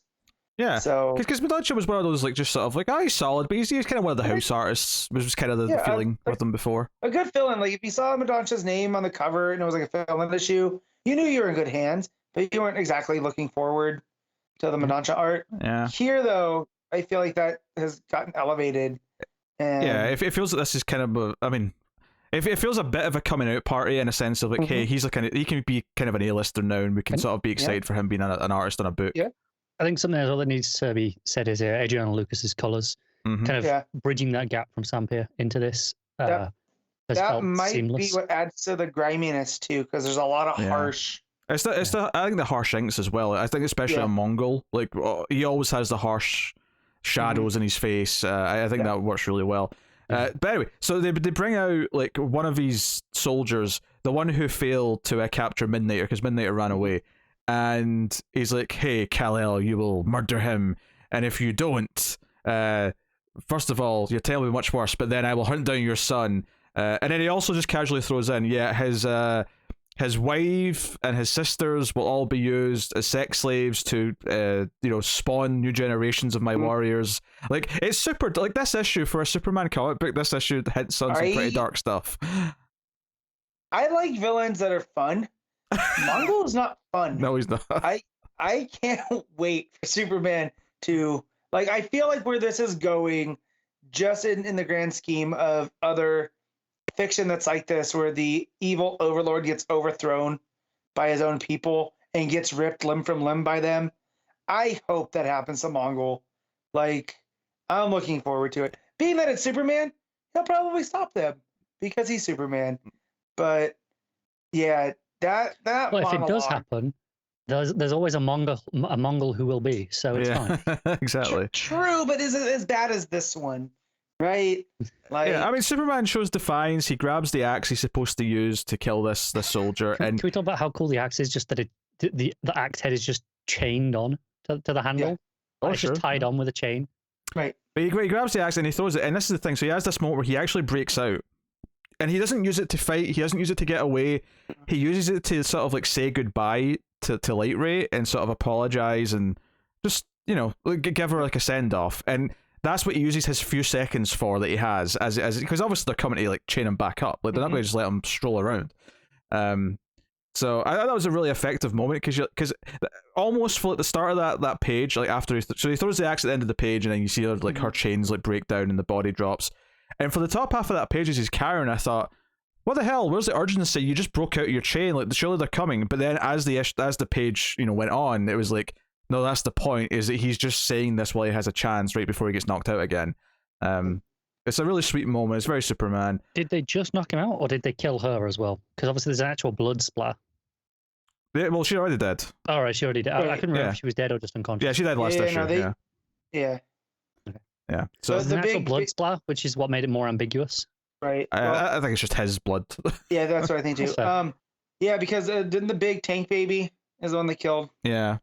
Right. That's right. The others, Natasha or Nat, are taken to get their first chains, and as we've learned, it's been built up properly up to this point that they get more links in their chain. So the longer their chain is, the more people they've killed, and because they killed some of Mongol's people, they get a couple of links. So Natasha gets like 2 little chain links between her shackles. And if you notice on Superman, he has none. Right, his shackles are a shape bar, which I think that's a little thing that builds War World. Yeah. Too. So really great stuff. It builds up some of these characters are still prisoners that are there to be used, but I think where it gets the most powerful is where Superman's thrown into a cell with a bunch of the other slaves and prisoners, and like some of these are Thelosians, and they talk about how he's supposed to be Superman, he's supposed to be this great thing, and they act scared of him. There's the one sort of young person, and I really love this actually, that Superman points out, oh, you're like the same age as my son, he's about to turn 12.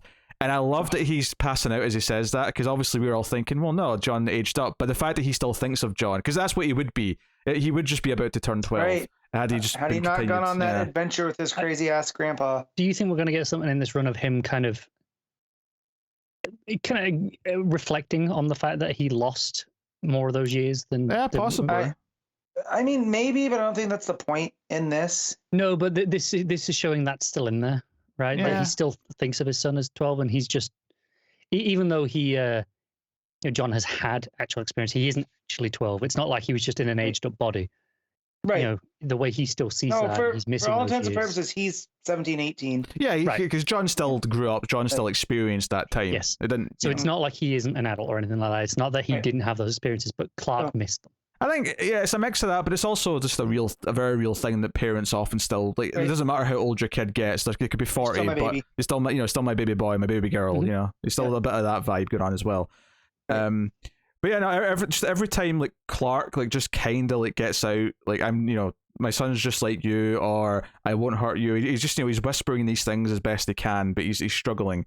And really good lettering as well. Like you've got the wavy bubbles to show it's like broken, and then even the words aren't straight. Yeah, because I love the start of the issue. All the world building it's doing, all the stuff that it's doing with the plot, I love. But when Midnighter sort of comes in with a blaster, and he's like, "I'm going to get you out of here. Let's leave. Let's abandon the place and just blow everything up. Nuke it from orbit. It's the only way to be sure." And Clark, as you expect, is like, "No, we can't let these people die." And he's like, "These people cheered as some of us were killed. Like, they don't want our help. They are actively fighting against us. Like, why would we do this?" And so the debate itself is really good, but the final line is like perfect, because Midnighter says, "Are their lives more valuable than your friends, than ours?" And he says, "No, not more," but then says, "But not less." And it's just there's a perfect cap onto the point of what the scene is, and you do get that one character who's awake, who's listening to say it. So the idea that yes, they've all been indoctrinated into Mongol's world, into War World, and how he's treated them to believe in the chain and killing and all that. But you have that, and then the final beat is that one the one more monstrous looking dude, and I think it's the prisoner from the start of the issue. Who was supposed he's the one that Superman was meant to kill.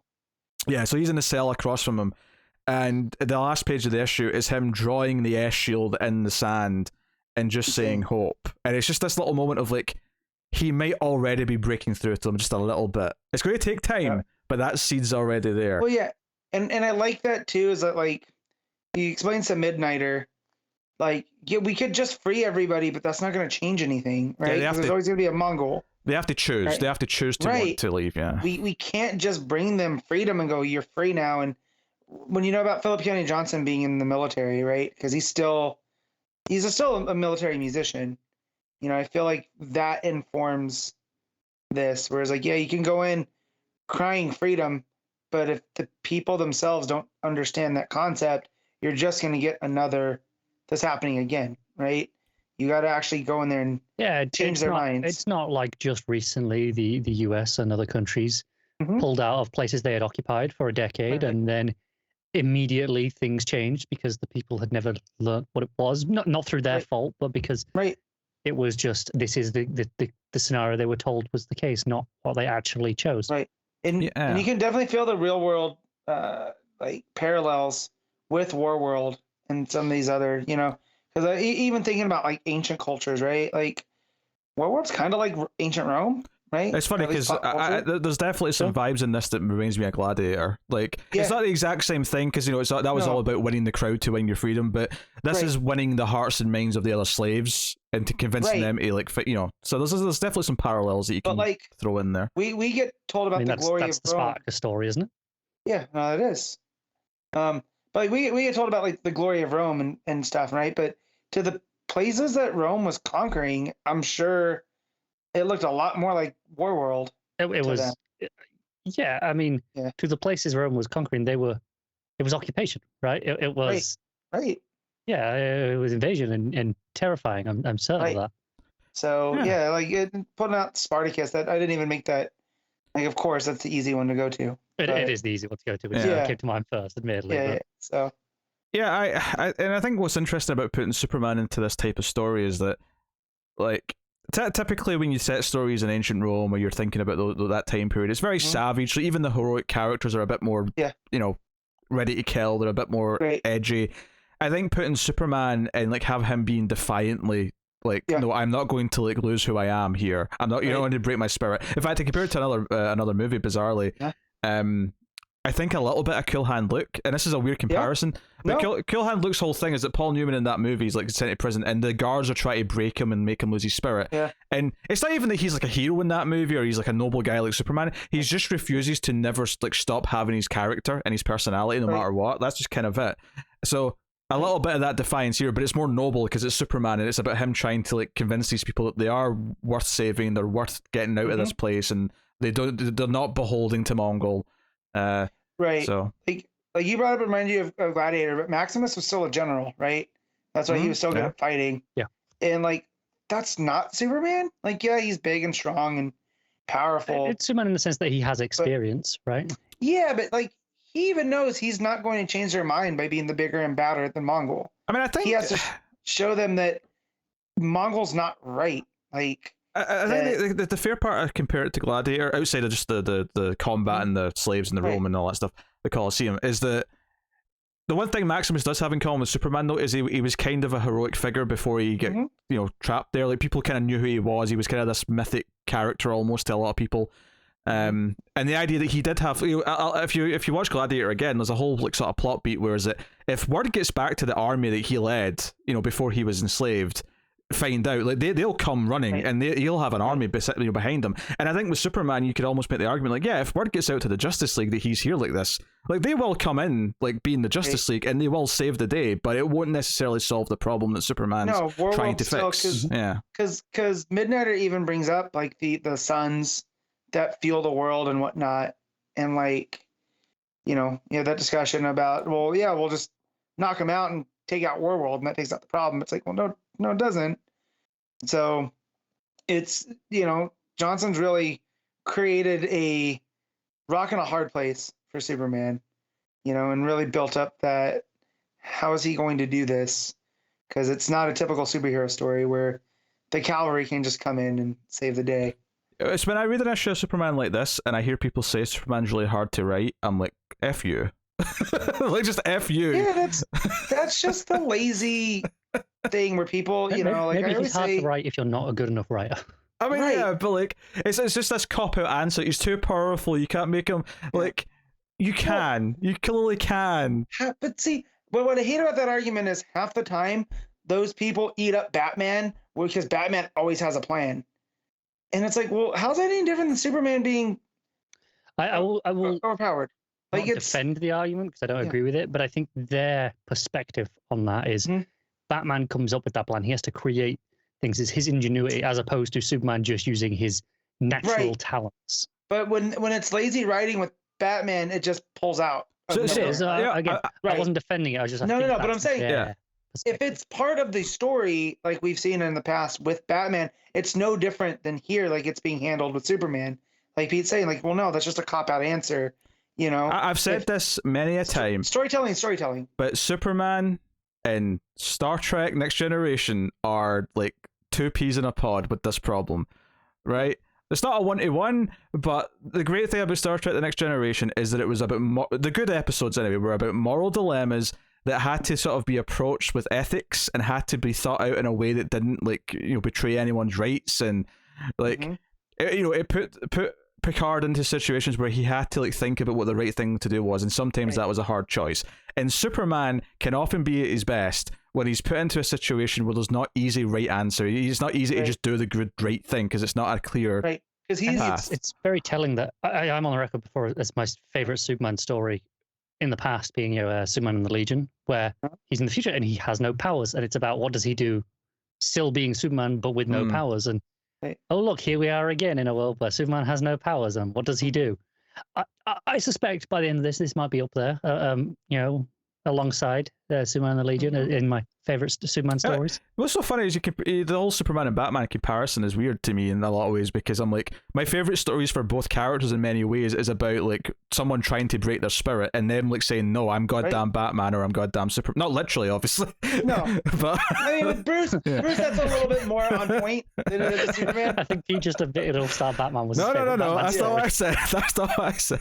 I think that is exactly what you said. But yeah, no, like there was, I think it was Morrison that said there's no such thing as bad characters, just bad writers, right?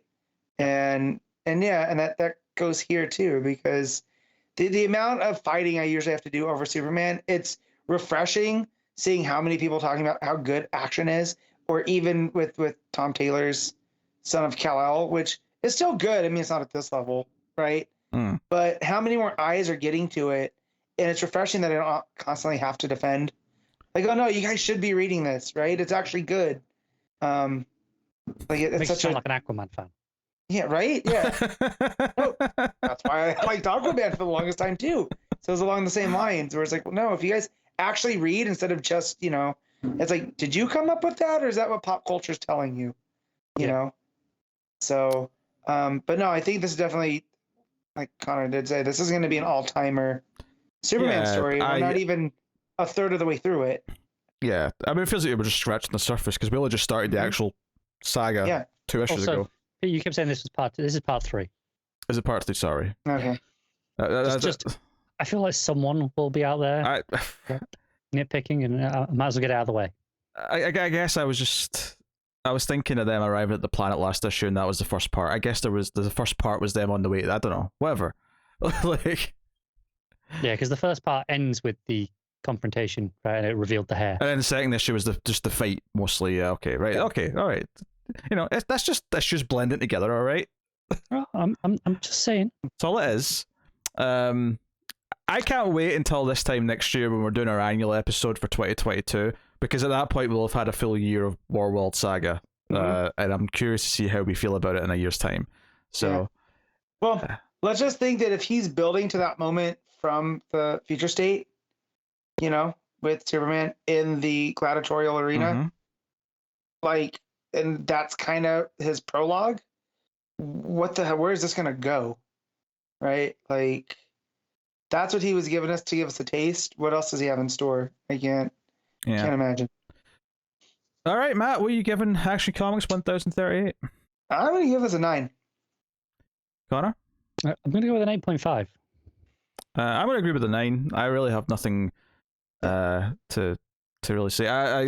This is just exciting ongoing comic book as you get, pretty much. Maybe a little bit higher if there wasn't a backup. If this was just the full pages, you know, it could have got that. Yeah, but I 9.5. wasn't even going to ask about the backup, to be honest. No, I'm just saying, yeah. like, I got there, I thought I had more pages, and then you get to the end, you're like, oh yeah, there's a backup.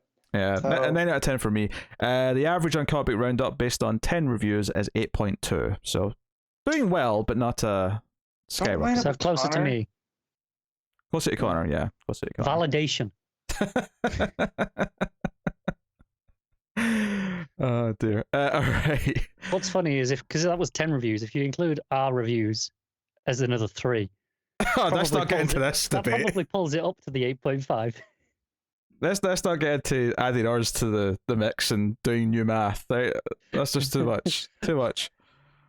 All right.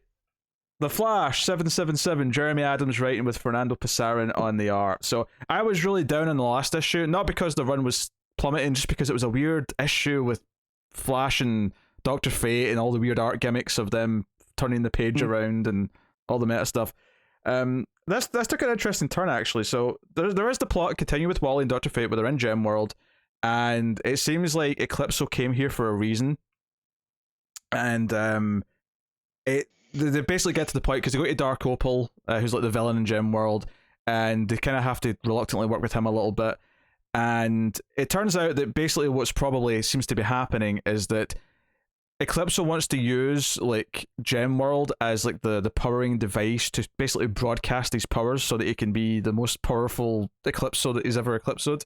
And it's like, okay, typical Eclipso, whatever. Yep, I love it. It's still jewel based. I love it. Yeah. But there's still some fun stuff with Wally and all the Justice League Dark characters kind of not taking him seriously because he didn't really know about magic. But he's actually the one who says, no, this is science. Barry would be so proud of me right now. And he explains, my kid had this experiment and it was a quartz that was used to do the whole thing. So all decent stuff. The big thing at the end though is that all Justice League Dark, the last page cliffhanger is that they're all taken over by Eclipso. So Wally's in a bit of a pickle at the end of the issue. And the banter between the characters is pretty decent throughout that plot.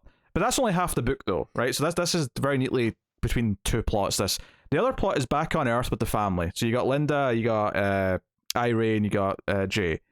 And it's Jay's writing his diary, which he actually calls an action log. That's what he calls it. And it's him like complaining about his sister, how his sister's got powers, but it's not in like a moany annoying way. It's kind of like a sweet kind of like brother sister thing. But there's actually an interesting thing that's put in here is that Ivory's got a new friend at school because they've just started the school a few weeks ago, and her new friend is Maxine. Oh, as in Animal Man's daughter. yeah. And they actually kind of like treat her as a bit of a troublemaker. She's like convincing Irie to like help her steal ice cream and stuff, and they're up to no good and sneaking out after dark. And I really thought you were gonna say "free the frogs" like an ET, because that's very on brand for her. Yeah, and apparently Irie refers to the pair of them as hair twins. So gingers stick together apparently. Is that true, Connor? What was that? I wasn't listening. Of course. Never mind. Yeah, the gingers stick together. No. No, we all hate each other. There you That's go. not what that South Park episode suggested. That's wrong. Okay. They don't know, they're Canadian. No, they're not. No, they're not. I thought South Park was a Canadian thing. No, they're from Colorado. They're a-hole Americans. Yeah. Anyways. I could have sworn South Park was a Canadian thing. No. Okay. Nope. They're fair enough, from fair Boulder, enough. Colorado. Yeah. Weird thing. Matt, stop playing with something next to the mic. Sorry. Because hear Damn, this I from thought that was wrestling. my headset going funny. No, it's just me playing with my Yeah. heating pad. So yeah, some fun hijinks with them, and like Jay's like giving them shit. The West family have a PS5 because Jay's excited because Irie gives them all of her video game time so that he won't tell Linda about what she's been up to with Maxine.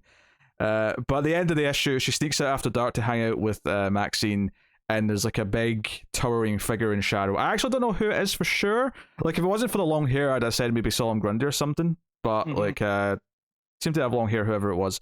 But yeah, so yeah, like, the Animal Man family is kind of like, and we don't even meet any of the other characters. It's just Maxine in this issue. But I presume that maybe you know. And what's funny is I didn't necessarily even clock it was Maxine, as in like, you know, Buddy's kid at first. Right. It was later on when Irie's like asking Linda, hey, can I go and like spend the night at Maxine's? She wanted to show me something at her house with her animals, and I went, wait a minute, animals? And I saw it clicked who it was, and I was like, oh shit. So yeah, no, all the family stuff at home. I love that the rest of the family are getting some like plot and some character building. You know, it sort of sells that Linda's a little bit worried that Wally's missing because he got pulled into a portal. But it just fleshes them out a little bit, and yeah, that's some decent time. So yeah, there's like some big monstrous figure potentially, you know, going to trouble the kids at the end, because they're up to no good. And as far as like the actual gem world stuff, like I say, the banter's mostly fun. The action of the issue comes early on, where there's like a giant. So it's almost like Adams was excited for Dune because he put in like a big blue worm. That's not unlike the worm from Dune. And they basically defeat it, kind of like how, and I think it's Tremors 3, where basically they make it run into a wall, but in this case it's like a crystal wall, so that it kills it. Okay. So Wally burrows underground and speeds into it, and then just sort of at the last second jumps out of the way, and it goes into Diamond, and oh well, that's it. Bye bye. But no, decent fun issue. I definitely liked it a lot more than the last one. Which I thought was just mostly gimmicky and just kind of filler. This felt like it was actually advancing the plot, and I really like the focus on the rest of the West family, which was nice, especially the kids. The kids getting some time to like sort of flesh out their side of things was nice. So no, solid 7.5 for me. I think this issue had a good time. Average on Comic Book Roundup is 8.6 based on 7 reviews. That's actually very high. Wow. I suspect that only having 7 reviews has maybe helped that go as high as it has. They're It's all not that many Wally less West than the fans. other ones, though. The rest were like only around 10. We've done Yeah, so far. that's true. I mean, people are digging the Flash even more than I am, maybe. Yeah. No, nothing to complain about. So that's cool. Next up, Robin, issue 9. Joshua Williamson writing with Roger Cruz on the art. So, not Melnikov. I don't know if that was a disappointment upon. Yes. I want to see Melnikov draw a demon. I mean, disappointing in the sense that he's very good on this book, Yeah. but I still really like the art in this issue, and I think it does captures the same vibe as Melnikov's. Yeah, I think it does a no. good job of like keeping the vibe going. I will say that I guess it's the coloring that's doing this, perhaps. Like there's a slightly different texture to the characters. I know that sounds like a weird thing to say, but they just look a bit less. Seems like sketchy, I guess. Yeah, no, it feels like the Bruce Timm kind of style. Yeah, it's really clean. A little cleaner. It's a little bit cleaner, yeah. I'd say that's probably lighter inks that's causing that. Probably. Because I don't know if Melnikov inks his own work. I'm gonna go back to one of the last issues and check. Yeah. I don't know. I never checked to see if the inker was the same as before. But that might be where it's coming from. I feel like Williamson's having a lot of fun with this, because while the dialogue in here could be seen as super cheesy, it's so, I feel, tongue-in-cheek at points. Honestly, I had a blast with this issue. Obviously, it's Damien tries to fight this demon.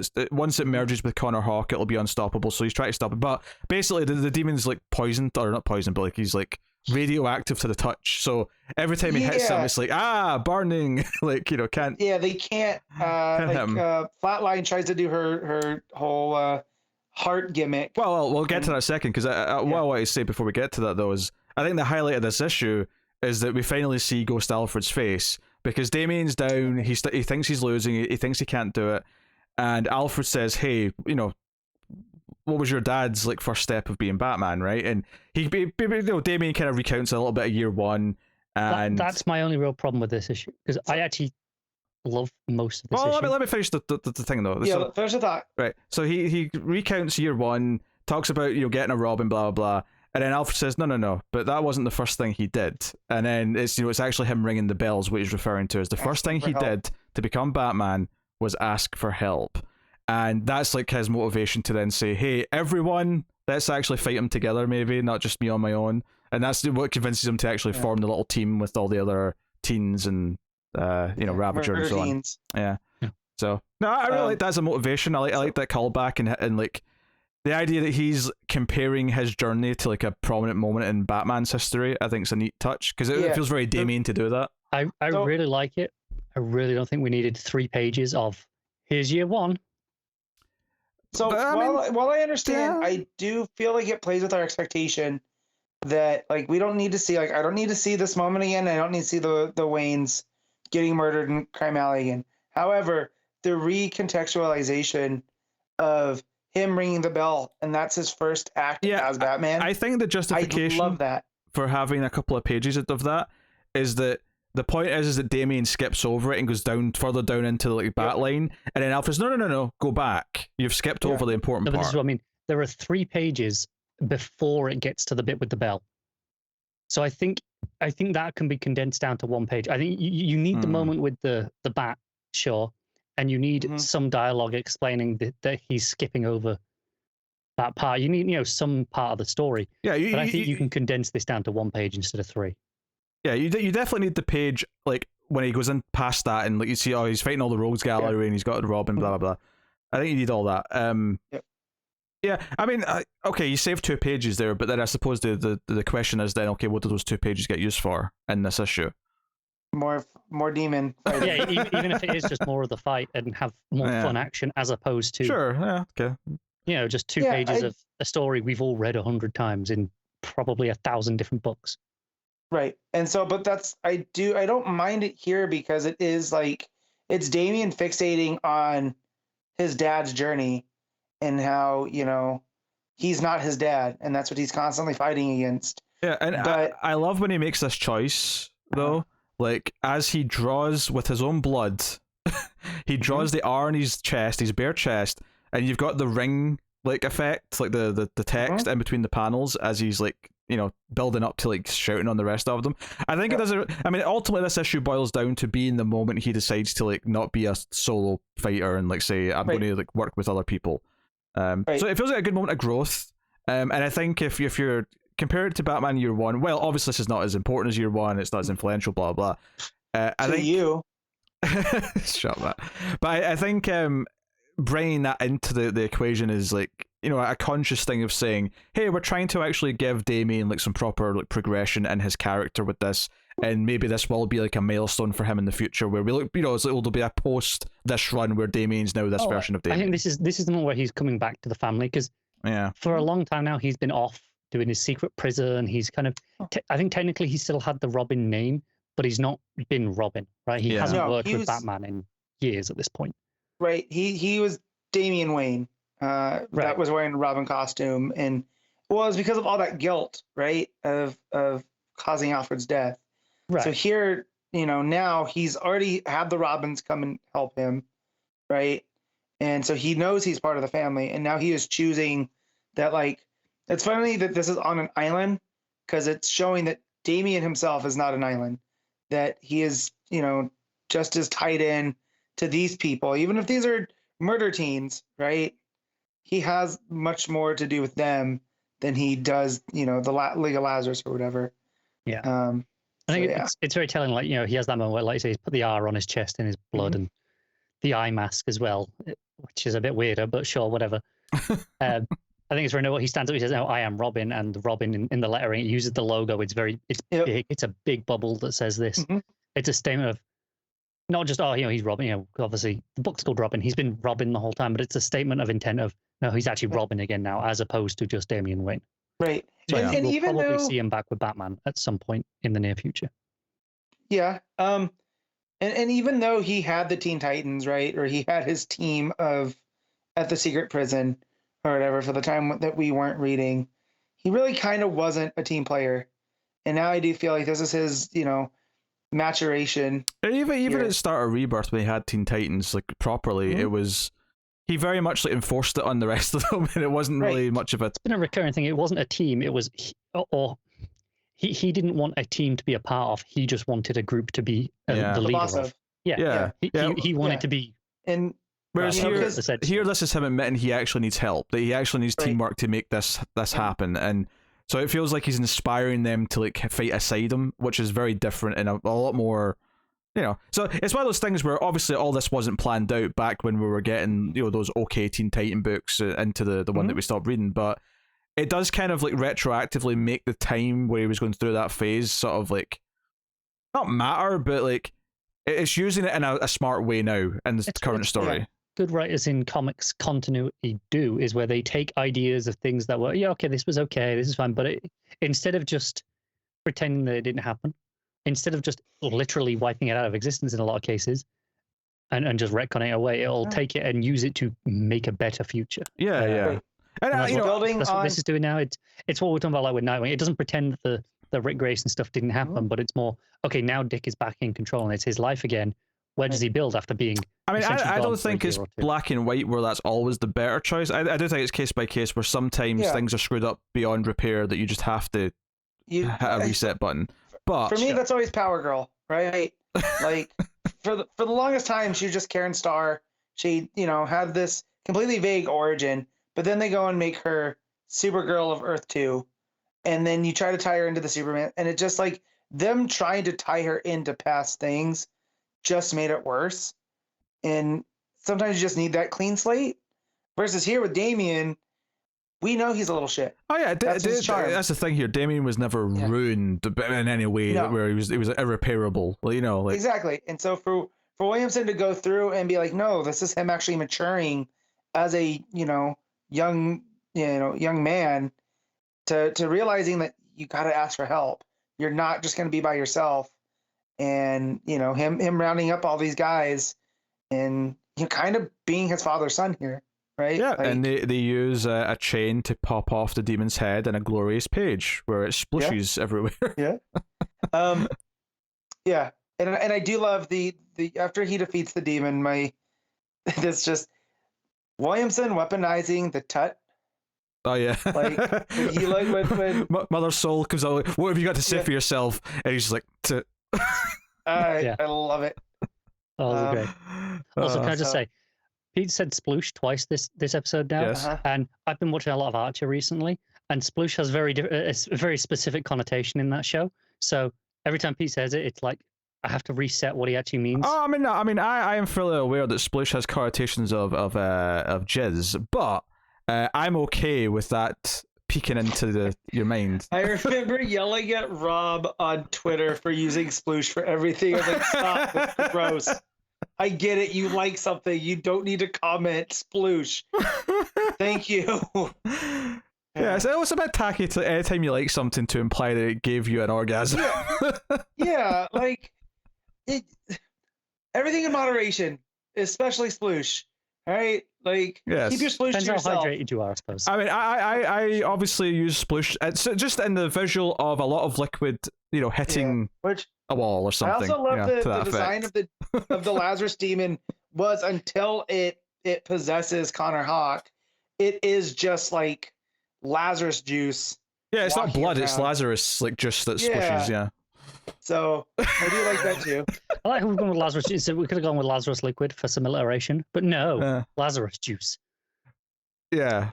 Well, I mean, when you get to Dance for Z, that's kind of what it is. Yeah. It's Lazarus juice. Well, I'm not reading that. Because they juice up with Lazarus juice. Yeah. So like, come on, it works. So, but this ended up going somewhere that I was not expecting. Oh yeah, this had a wild ending that came out of nowhere. This took because I've been enjoying this book. I would say probably not as much as Matt has, but overall enjoying it. Matt's been splishing, is what you say. Yeah, I am saying that. It's been solid. Yeah. The ending of this book and going, so that's what this book. We can do different things after this opening arc. It's got more to say beyond just we're doing the Lazarus tournament. I mean, don't get me wrong. I do hope we come back to this team of characters that he's befriended and they become a factor again. But clearly, this next little arc that we're going to do is going to be so Damien gets transported to the desert, and then we come to realize as he interacts with someone that he's actually went back in time because he's interacting with a young Ra's al Ghul who's there with his wife and his mother, who's trying to find. What does it say? What did he look for again? He's just trying to find the city, I think. The city, yeah. Right. Which this is Ra's before he's Ra's, right? This is when he's because Ra's al Ghul is kind of a title. Yeah. So I would assume we might see Raz's discovery of the Lazarus Yeah. potentially is because correct me if I'm wrong. This has to be a fairly short, like 1 or 2 issue thing because Yeah. we've got the crossover coming up. Yeah, Right. so I suspect this, which I'm actually kind of happy about. I don't know if I'd want to get like a 6-issue arc where Damien's in the past like this. I think this being a couple issues is a bit more appealing. I think we can have maybe 3 issues if my Yeah. timing's correct in my head as to when this ties into with the other books. But yeah. Well, I'm curious to see like why Mother Soul sent him here specifically. Like, you know, the motivation for this particular trip. I do like how she's monologuing. She's talking about how the whole reason to bring the demon, to raise the demon here, is to just burn everything and start again. Where she talks about her son thought just population control. We can, just take out portions of the population, and that's how we'll save the earth. But she's like, no, he's not going far enough. So I'm wondering if this is kind of to, to show where that comes from and see that there's maybe still some good in Ra's al Ghul versus her. I don't know. But that was a fun issue. I think the character progression for Robin's good. The ending's a fun kind of like, oh, what the hell are they doing now? Kind of reveal, but not in a way where I'm worried that it's going to take away from like the main kind of like vibe of the book for too long. So especially since this book, he's encountered Raz already. He's been talking to Alfred. In essence, to himself. His 2 grandfathers. Yeah, a lot of this is definitely Damien kind of like. Damien's going to be the character that we use to explore the history of the Al Ghul kind of like history and family line going Makes a lot forward. of sense. Yeah. So the book's definitely delving into that, and that's kind of neat. So it's just exciting to see the plans after the first arc, because this book was always billed as that's what this book is, right? Rather than this is the first story of an ongoing book. And not that I had doubts in Williamson's ability, but more just we had no idea what to expect after the Lazarus tournament. So cool. All right, Matt, were you giving Robin issue 8? 8.5 or 9? Sorry, issue 9. Okay, yeah, 8.5. 8.5. Connor? I'm actually going to give an 8.5 as well. It probably would have been a 9 if you'd kind of taken out a couple of those pages and dedicate them to the fight or something else. Really solid 8 from me. The average on a comic book roundup is 8.5. So hey, so Matt's just average. Yeah, he's one of the people. Me too. Yeah, but it bothers Matt more. Yeah, but notice what bothers me with Connor being ginger is just like, I want to be a normal person too. Yeah. This isn't being average. This is validation. So yeah, that's based on 11 reviews. It's funny how obviously this isn't syncing up because I think we were super positive on Action Detective, which were a little bit not low, but they were a little bit lower. I'm just looking here. They've got Superman 78 issue 5 at an average of 9 based on 8 reviews. So some people are loving that book. Like, the people reviewing that are loving it. By that. As Venditti doing a Superman book, I expect that people would enjoy that. All right. Task Force Z issue 3, Matthew Rosenberg writing with Eddy Barrows on the art, i.e. Connor's favorite book. So oh boy. Yeah. So Deadshot technically killed Jason at the end of the last issue. But yeah, but the book's premise is that they can just wake him up, so it's fine. They shoot him up with some Lazarus juice. How many times is Jason Todd gonna die and be revived by Lazarus? Like, if this is just an ongoing, as long as this book keeps going, because that's where his origin is right now, right? Is that the Talia had his dead body thrown into the Lazarus pit, and for him to be resurrected to mess with Batman, but he went his own way. And now he's just constantly being revived by the Lazarus juice. Yeah. So Deadshot comes in, and Jason gets a little defensive, but they kind of have a heart-to-heart, talk about the fact that he's effectively on a Suicide Squad again. Deadshot's not super happy about it, and is like you're saying that they won't give me more of this Lazarus juice if I don't cooperate anymore. Instead of the kill switch in the neck. And he's like, that's them assuming that I wouldn't rather just waste away and die than this, because he spent a lot of his life in Suicide Squad. Deadshot was kind of a staple of that for a long time. Yeah. So It makes with a some bomb sense. in his neck, and now that bomb's gone, and what does he do? You know. But the main part of the issue though is that Jason catches the redhead. Yeah, I know her beast name is Sundowner. Sunday. I forget her name. It was like Helen, I want to say, something like that. Something like that. Let's see. Anyway, but she like sneaks out and he follows her out and like, hey, we shouldn't do this. Have you ever heard of a vodka pizza slice, Matt? Is this a thing? Yeah, so there's a vodka sauce. So instead of just doing a regular tomato sauce, there's an Italian sauce called vodka sauce that, of course, uses vodka as a base. So I'm sure it's a different tasting pizza. Well, I've never heard of it, but the typical, like they get vodka sauce pasta. So I'm sure it's that that base. I just because I never heard of it, so I'm just imagining like them making pizza and just whipping out a bottle of vodka and starting to splash it with vodka. I'm like, that has to be disgusting. What no, are you that's doing? called Russian pizza. But yeah, so this is like they bond a little bit. You know, Jason's theorizing who this mysterious Mr. Crispin is. That's like behind the whole task force, and but they're kind of bonding, talking about monsters. But we find out a couple of pages later that this was actually an intentional ploy to sort of make Jason want to stick around. Like it was a manipulative tactic. Her name's Hannah, by the way. Hannah, there you go. And we learn that like the demon, like she's been living for at least a century, but something's up with the demon. That's what led her to Mr. Crispin. And how much of this is true that we find out later, who knows? Because it did feel like a manipulation that Jason does have a soft spot for kind of monsters, right? Like, yeah. So, yeah, it's actually, and the idea that she's got two sides to her is actually kind of a foreshadowing hint of who Mr. Crispin is at the end.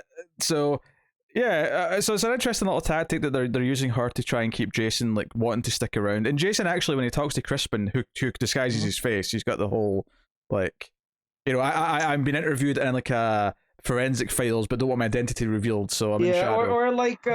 or Dr. Claw and Inspector Gadget. Sure, yeah.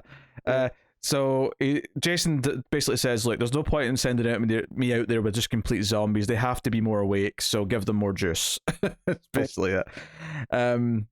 So sure enough, they get a mission to get more Lazarus resin, which is being transported by a Cobra cult, and they show up. They have a nice big one-page spread of the team jumping out.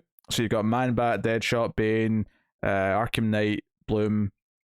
Yep. And quite quickly into the fight, though, they all start feeling a bit iffy, and they start like vomiting and dying. And it's like, wait, why is this not working? And he's like, wait, is this something to do with the Lazarus resin? And it's like, well, no, because Jason had some of that and he's fine, whereas Bloom's not had any because Bloom's not dead and he's dying. And then Cheshire jumps out, and it turns out that she actually had all of the Cobra like cult members like doused in poison, so they all got poisoned by them. Contact poison. Yeah. So we get a bit of a Cheshire and Jason Todd fight, which I actually thought flowed really well. Let's see that page where she jumps out and kicks. I thought it flowed through the dialogue really well, going down the page. So that's neat. But yeah, so she's been paid to protect the cargo, and he tries to whip out his Lazarus pills at one point, but she knocks them out of his hand. But it wasn't for him. His whole plan was to knock some of these pills into Bane to wake up Bane again. And Bane crushes Cheshire and knocks her out. Probably my favorite part of this show was this part after this, though, because it was referenced earlier on that Jason has a problem with Bane. And at the end of the issue, after this, Bane's sort of making a bit of small talk and says, hey, it was your idea to give us more juice, right? This is the first time I felt alive since, all this started. And he sort of thanks him for it. And then Jason, like, rips out some of his tubes and he says, do you know why I'm doing this? Right before he kicks him off the roof of this building. And Bane just says, Alfred Pennyworth, and he kicks him off. And it's like, I'm not going to lie, that felt kind of good. Yeah.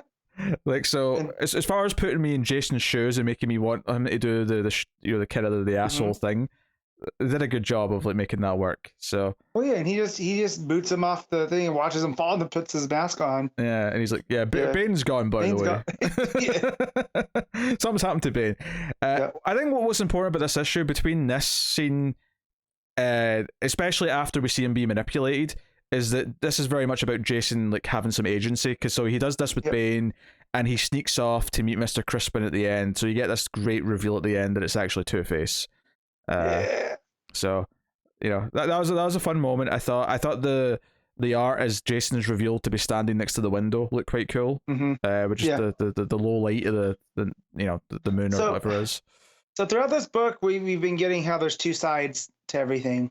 There's two scientist ladies. There's two of them. There's Amelia and Delia, right? And the whole point with Jason be like, well, which one am I talking to? And then just the duality of the Lazarus stuff, right? Like with Arkham Knight in the last issue, and then even with Jason. So the fact that Mr. Crispin ends up being Harvey Dent, Two-Face, such a nice reveal and got me pumped. Like, not that I was on the outs with this book, but this was like, I was like, I might read this in trade. And now I feel like, no, this isn't every, it's funny because keep up to date. This was probably the lowest priority I had this week for reading, but I was still glad I read it when I did. I still had a fun time with the monster fights, the interactions. In fact, speaking on the monster fights and the art, Bane lifts up one of the Cobra guys, and it lifts up into the helicopter blade as it's spinning. And it's just a glorious violent page. Yes, it's glorious. Master of Violence, Bane. I'm all about it. But it's a fun time. I think it's just a nice pulpy read that complements, because detective and action are doing like great big like long arcs that are like hitting all these like high notes. It's kind of nice to have something like this that's a bit more just fun underneath the surface. And the fact that it's again continuing the trend of Jason Todd being bearable is just a what gets me too is like I always have a soft spot for books like this where it was like Secret Six, where it's like it's not the greatest thing I'm reading, but it's one of the things that I want to read every time. Like I would get excited for it, or like Demon Knights back in the day. That's how I'm feeling about this book now. All right, what are you giving it? I'm gonna give this 7.5. I'll agree with 7.5. Average on Comic Book Roundup is 8.2 based on 9 reviews, so that's reviewing fairly well. I mean, it's worth mentioning that DC as a whole, like, because they color code it and they're all green except 3 books. The 3 books that are not in the green, so I don't know what number it changes to yellow, but Aquaman Green Arrow Deep Target is at a 5.8, Justice League 70s at a 6.1, and Teen Titans Academy is at a 7.4. Everything else is in the green, so I wonder if it follows the same as Rotten Tomatoes, where it's like 75. So in this case, 7.5. We talk about Rotten Tomatoes is you're rotten once you're under 60%. Yeah, I think Metacritic changes. You're thinking of Metacritic, yeah. I'm thinking Metacritic. Okay. Yeah, so maybe it is. Maybe specific. I mean, it's kind of. It seems the website's pretty based on Metacritic as a idea. So, yeah. So this is interesting. So cool. That was Task Force Z issue 3. Deathstroke Inc. issue 4. Joshua Williamson writing with Howard Porter on art. Take it away. So I was loving this book. Oh no. This feels like 2 issues of content shoved into one, and it's really messy. I really like the first third of this book. You know about the Dinah and Slade stuff? Yep. And then once they get back to the trust base. And then I'm like, what exactly was real? So I read this digitally, and I felt like I was missing pages.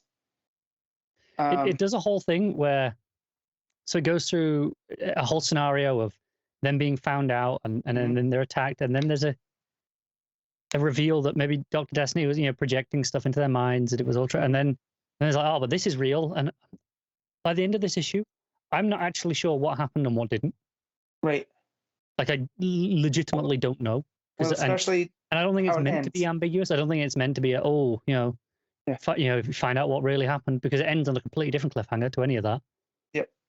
So at the end of the last issue, we find out that that Dinah's working with Oracle to basically pull the mask off of Trust, because we find out that the lady running Trust is a new version of Libra, and we kind of get a history of Libra, that they kind of want to bring balance. And the one interesting thing here, as it looks like it's going to play into not Infinite Frontier, the other one, Justice League Incarnate, is it seems like Libra wants to bring balance to the multiverse, and that's why she's doing this. And that the last Libra sold out for Darkseid and tipped the balance. And so here she is trying to use trust for whatever means, which I'm not sure exactly how she's going to do it through a shadowy government organization, right? When you have Darkseid out here trying to wreck the multiverse with the Great Darkness and whatnot. But so when Canary and Slade come back after they've been fighting and whatnot, she just really reveals herself and says, because they have to go find Dr. Destiny, who's using the Moonstone to steal nightmares again. But then the Legion of Doom show up and start causing chaos, which they freeze. Captain Cold freezes Slade, and then Grodd smashes him to bits and whatnot, and it's really a mess. And then it's revealed that's Canary starts fighting back. It ends up being Dr. Destiny and Prometheus, and which was always a good chuckle, because right. Now whenever I see Prometheus, I just hear the music from Arrow and I get a little laugh. Oh man, I was thinking about how he was he took out the Justice League but didn't wear a cup, so a whip to the nuts from Catwoman is what brought him down. So Prometheus transports him to the Ghost Dimension, which is the Phantom Zone. And from what I gather here, so Canary, when she fights back, it's Deathstroke that reacts and he's like, "Oh, I was trying to snap you out of it," and all of this is projections from Dr. Destiny. Right. So whoever she was fighting took on. She was fighting Deathstroke, thinking she was fighting someone else, and she gave him the full blast of the Canary Cry. Yeah. Which, when we see him pull off his helmet, his ears are bleeding. He's not in good shape, but none of this was real, including the stuff with Libra.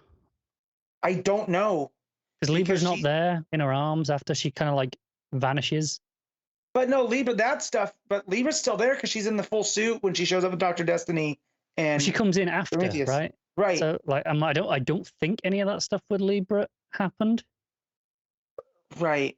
And then earlier in the book too, we see that Deathstroke and Cheetah, they talked, and that basically Libra's coming after all these villains that were part of the Legion of Doom, and that she's offering them a deal, to join her or be taken out. And that's where Deathstroke comes in, because when you turn her down, sends Deathstroke, and then led to trust and all this. But the book ends with Deathstroke seemingly dying in the Ghost Zone. They're in the Crooked House in the Ghost Zone, which is kind of like a multiversal blank spot. It seems it's like all white, and it's just like a crooked house floating on a rock. Mm-hmm. And so, so at first this book was just a fun, pulpy Canary Slade book. Now I don't even know what it is. And usually I'm a Howard Porter fan. Some of the art in here was not good. Yeah, I've never been huge on Howard Porter, so that's always been something I've had to overcome on this book. Like, I don't hate his work; it's tolerable, but I like him significantly less than most people do. Yeah, but here a lot of the faces seem really off. It seems rushed. Even like, it's a fine line to do the whole bait and switch dream type stuff, and yet here it just left us actually confused, because it seems like Connor lines up. Yeah. What actually happened, and what but I'm not entirely certain. Right. And I think like this book last issue was this fun fantasy romp with Deathstroke riding a unicorn, and it was fun. And then this issue, I'm like, I do not like this. Like, what is going on here? Yeah. And I'm concerned because I feel like I'm kind of locked in, annoyingly, because it's crossing over with everything else that Williamson's writing. Right? I mean, I'm still going to follow to see where these threads go, but I hope that there's a little bit more. Because again, it feels like this was 2 issues worth shoved into one, whereas we could have gotten the whole Libra. My concern, well, that's the thing with all that Libra stuff. Like, if none of that was real, which I'm starting to think maybe it's not, we wasted a lot of this issue. Yeah. So, but yeah, just rough art, rough storytelling. Did not make for a fun read. No. Yeah. So I'm gonna give it a 6.5. I love that. Rough art, rough storytelling, not a fun read. 6.5. Yeah. I echo all of those sentiments, and I'm going to give it the more appropriate score for those sentiments of a 4. Interesting. Average rating on Comic Book Roundup is 7.9 based on 6 reviews. Guess who's closer? You said you were upset about being close at the start, Matt. Why are you suddenly... Yes, I know, but how am I supposed to laugh at Connor if I can't weaponize things? It's okay, sure. See? All right. I don't care until it hurts Connor. Then I care. Oh, honestly, I relate now, Matt. Honestly. See, I get it. You get it. I get that. How was it? Well, I'm not hurt by that. I'm just confused because Yeah. Even Matt clearly didn't actually enjoy the issue that much, despite his 6.5. Nearly an 8 is How many reviews was that? Only 6, which notably is the lowest out of any of the books that we've talked about. Right. The 6 reviews. I mean, Weird Science was the lowest with a 6.5, which is the same as Matt. Our biggest competitors as far as DC Comics podcasts go. Dark Knight News gave it a 7, but then you get into some other ones that are going up higher. baffling. Yeah, I don't know how reputable these places are, but hey, it's an interesting comparison. I don't know. Maybe we're going to find out that everyone's just far too positive on the internet as we check that this. doesn't sound right. No, I know it sounds like the opposite of what it should be. But it'll be far too positive unless there's like a gay character or something, and then it'll be far too negative, and then it'll be like, oh come on, that was the internet. What I'm learning is we need to publish written things so we can get on this and drag the average down. So can someone transcript our reviews so we can publish it as written work with a score? Oh boy. I'm assuming you have to have it as a written piece of work to get it to count. Is why I'm saying that. I was assuming so, and also you can only really pick one person's. It's like this is the score we're giving it. I could do an average of 3. To do an average, yeah. Yeah, you could do an average. Yeah. Connor always dragging it down, obviously, but hey, I gave a book higher than you did earlier, I'm sure. I think. That was great English on your part. I gave book higher than you did. I gave a book higher than you did. I didn't hear the A. It sounded a bit stilted. Well, that's your problem. No, maybe your mic was the problem. The English was fine. This mic is perfectly good. Okay. That's why you sound like a chipmunk in the annual episode. That was drivers on the sound card. That was unrelated to the mic. Check it out, everyone. There's a bonus segment at the end. You can hear Connor's mic sounding silly. Unrelated to the microphone. It's a sound card. The Lollipop Guild. I think I won that argument. Okay, let's move on. I disagree. Hey, what's next? I'm just laughing at it. I think I won that argument. I disagree. All right. DC versus Vampires, issue 3. James Tynion IV and Matthew Rosenberg writing with Otto Schmidt on the art. Oh, Otto. Schmidt. I will just say this was a tragedy in the best way. Oh, sure. Okay. I felt emotions through this whole book. I will say, right, I'm going to slightly nitpick at Schmidt's art, just a touch. Is that I do feel like as the book went on towards the end, like I think it's the scene towards the end where Justice League meet up. I felt the art. I don't want to say sloppy. That doesn't feel right, but it felt like there was less detail than it has. I typically associate with Schmidt's work. So it was more like a sketch for your sketchbook.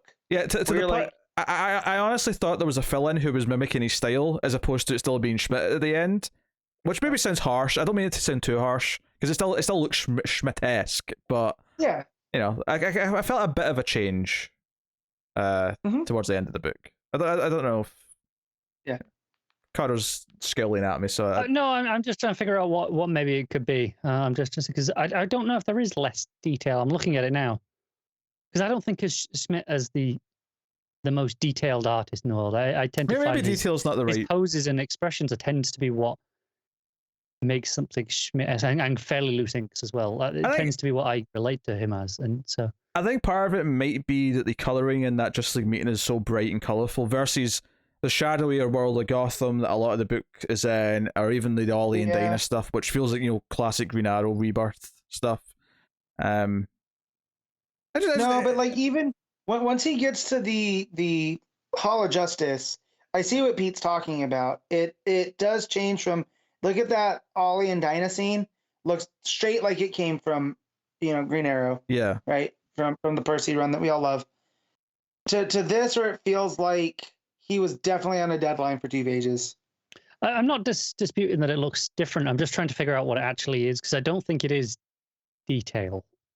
Maybe I've misdiagnosed it, but I'm definitely seeing something different, because it stuck out to me enough that I checked to see if it was just him in the whole book. I think it might be the colours, to be honest. They might be a little brighter. They look maybe a little flatter. Yeah. Yeah. So the book starts off with the crime scene where Barry died, and that scoundrel Hal is like gaslighting around, sort of making it all seem like they're working together. Hal's doing the shooting meme of who could possibly have done this. Yeah. Yeah, and of course Batman's just being quiet and saying, "I don't wish to share any of what I think yet," and it's obviously because he's on to you, Hal, you prick. He's on to you. Which. The rivalry between Bruce Wayne and Hal Jordan is something I'm 100% here for. Oh, yeah. It's fun stuff. And there's a lot of Gotham stuff in this issue that we cut back and forth to. We see Batgirl chasing after Ratcatcher, but there's a vampire. Oh, sorry. Big couple months for the character of Ratcatcher, who I can't recall showing up in books. And then it definitely feels like a post-Suicide Squad thing where people have gone, people will recognize that name now. We'll throw them. Yeah, right? But it's also a good look because of the whole gas mask, grunginess. Yeah, I'm not opposed to it. So and a very different, obviously, Batman the Imposter, Ratcatcher, very different take on the character. Yeah. But yeah, so I was like, oh no, don't make Babs a vampire, don't. And then luckily, just as she's about to get bitten, Nightwing comes out. Although I have to say, like, Babs like holding. I mean, it's not actually quite a stake, I don't think, but it looks like a stake when she's like, it's right when he gets staked from behind from Nightwing. Yeah. Like I'm like, oh man, like you're turning Batgirl into Buffy here. It's giving me the feels. In other words, sploosh. Yeah, sploosh. What's a splooshing? Me off in this issue is, I swear on Twitter at some point in the last week or so, I saw a panel of Babs as a vampire. It's a cover. It's one of the covers, I think. Yeah. Right. Okay.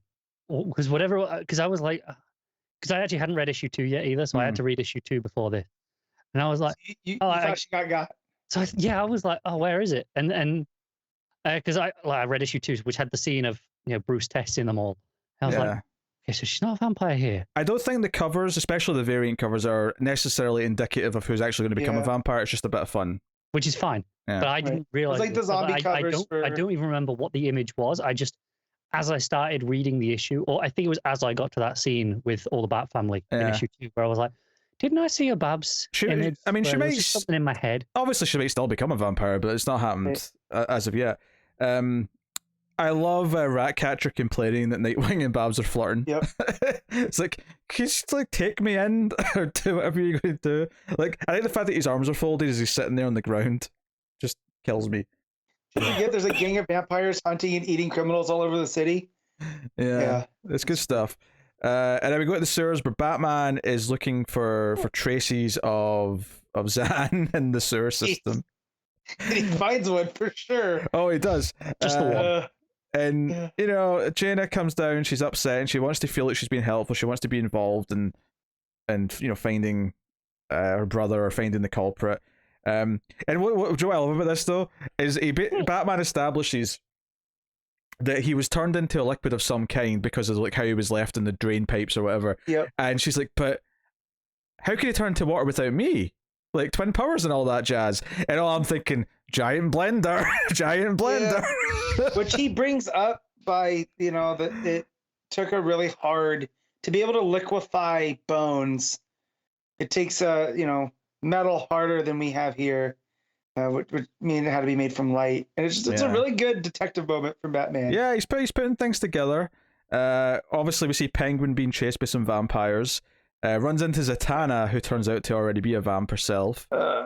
So That's all super dark. This was very I mean, I don't think it's like. Of course, some of this is going to casually remind me of American Vampire at times, but I think the gangs of vampires. I think it's because Penguin, like a lot of the old vampires in the early American Vampire stories, are they're kind of like Penguin. They're kind of like the rich, like fat guys. So like kind of Victorian style. Yeah. Right? Yeah. So I get a little vibe of that. Then we have the scene where Wonder Woman is at the crime scene where Barry died, and Hal shows up. He tries to gaslight, and he tries to kind of like almost manipulate her by saying, "Hey, Barry had a crush on you. We all kind of do. You're like a goddess." And I love that Diana does not fall for a second of this, and she immediately wraps him in the lasso and like gets him to reveal that he's a vampire. And she says something really. She's like, I thought I lost one friend today, but I've actually lost two. And it's like, damn, you're hitting me. But then it reveals that the vampire hypnosis will work even with the lasso on, and he gets Wonder Woman. I was so mad. Which, it makes sense because there's no reason it should, right? So prevent hypnosis because he's saying what he believes to be the truth. Still, right? Yeah. Right, and that's what he talks about. Is that's the thing with hypnosis is it's not a lie. It's revealing vulnerabilities. I think, of course, earlier on, we Babs almost got bit and she was saved at the last second, so you're kind of hoping for it again at this point, but it doesn't happen. This one, no, we lose. And I think the it's character. important. Like you have to lose characters in this book, otherwise you lose stakes. You do, but it's like I had questions with Wonder Woman, being that she is a goddess. Would whatever form these vampires are, would that be able to infect Diana? Right? Partly so. Partly yeah, well, does. that's what we find out at the end, because I was like, what if he goes to bite her and his teeth can't sink in? Yeah. Right? Yeah, So. I think, and also the other thing is, between the Bat family and, Ollie and Dinah, is that we're putting ourselves into a position where all characters who are going to have to fight the vampires are mostly going to be the ones without powers, which just makes for a better story, Yeah. Puts them in the vulnerable side, it makes them, like, have to fight harder. It's just smart storytelling. In fact, Dinah and Damien were they basically shop at Penguin's murder scene, and neither one believes the other one's not a vampire, so they start fighting.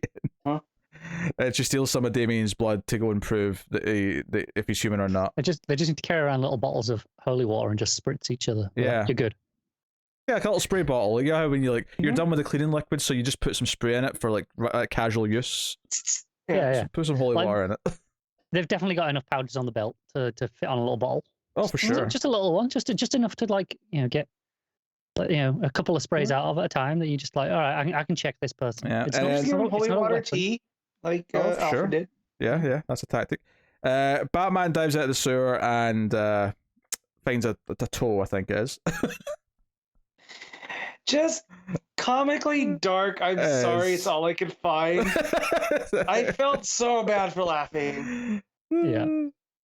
But yeah, so Batman's sort of like getting that, like, whoever it is must have made it out alight. So he's on the right track.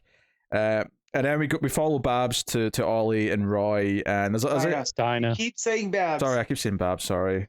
Bird. Canary. It's another bird. Yeah. It's the birds of prey. There are a lot of birds. All right. Look, so Dinah goes to them. There's a running joke here where she doesn't know the password to get in, but there's actually a really nice joke here where he's like, "Yeah, but what if you turned out a vampire?" And she's like, "If I did know the password, I get turned out a vampire. I'd still know the password." Yeah. He's like, "Huh, that actually makes a lot of sense." That works in body switch movies, like Pod People. Yeah. Type. Yeah. But not so much this. Yeah. Yes. So they're basically debating like who to trust. Maybe like the Bat family could be trusted. We're going to have to like try really hard and figure out who. It was Robin acting weird. Well, he's already pretty weird. Yeah. I love how dismissive Ollie is of Damien. Yeah. That's not an act. He is weird. Yeah. So.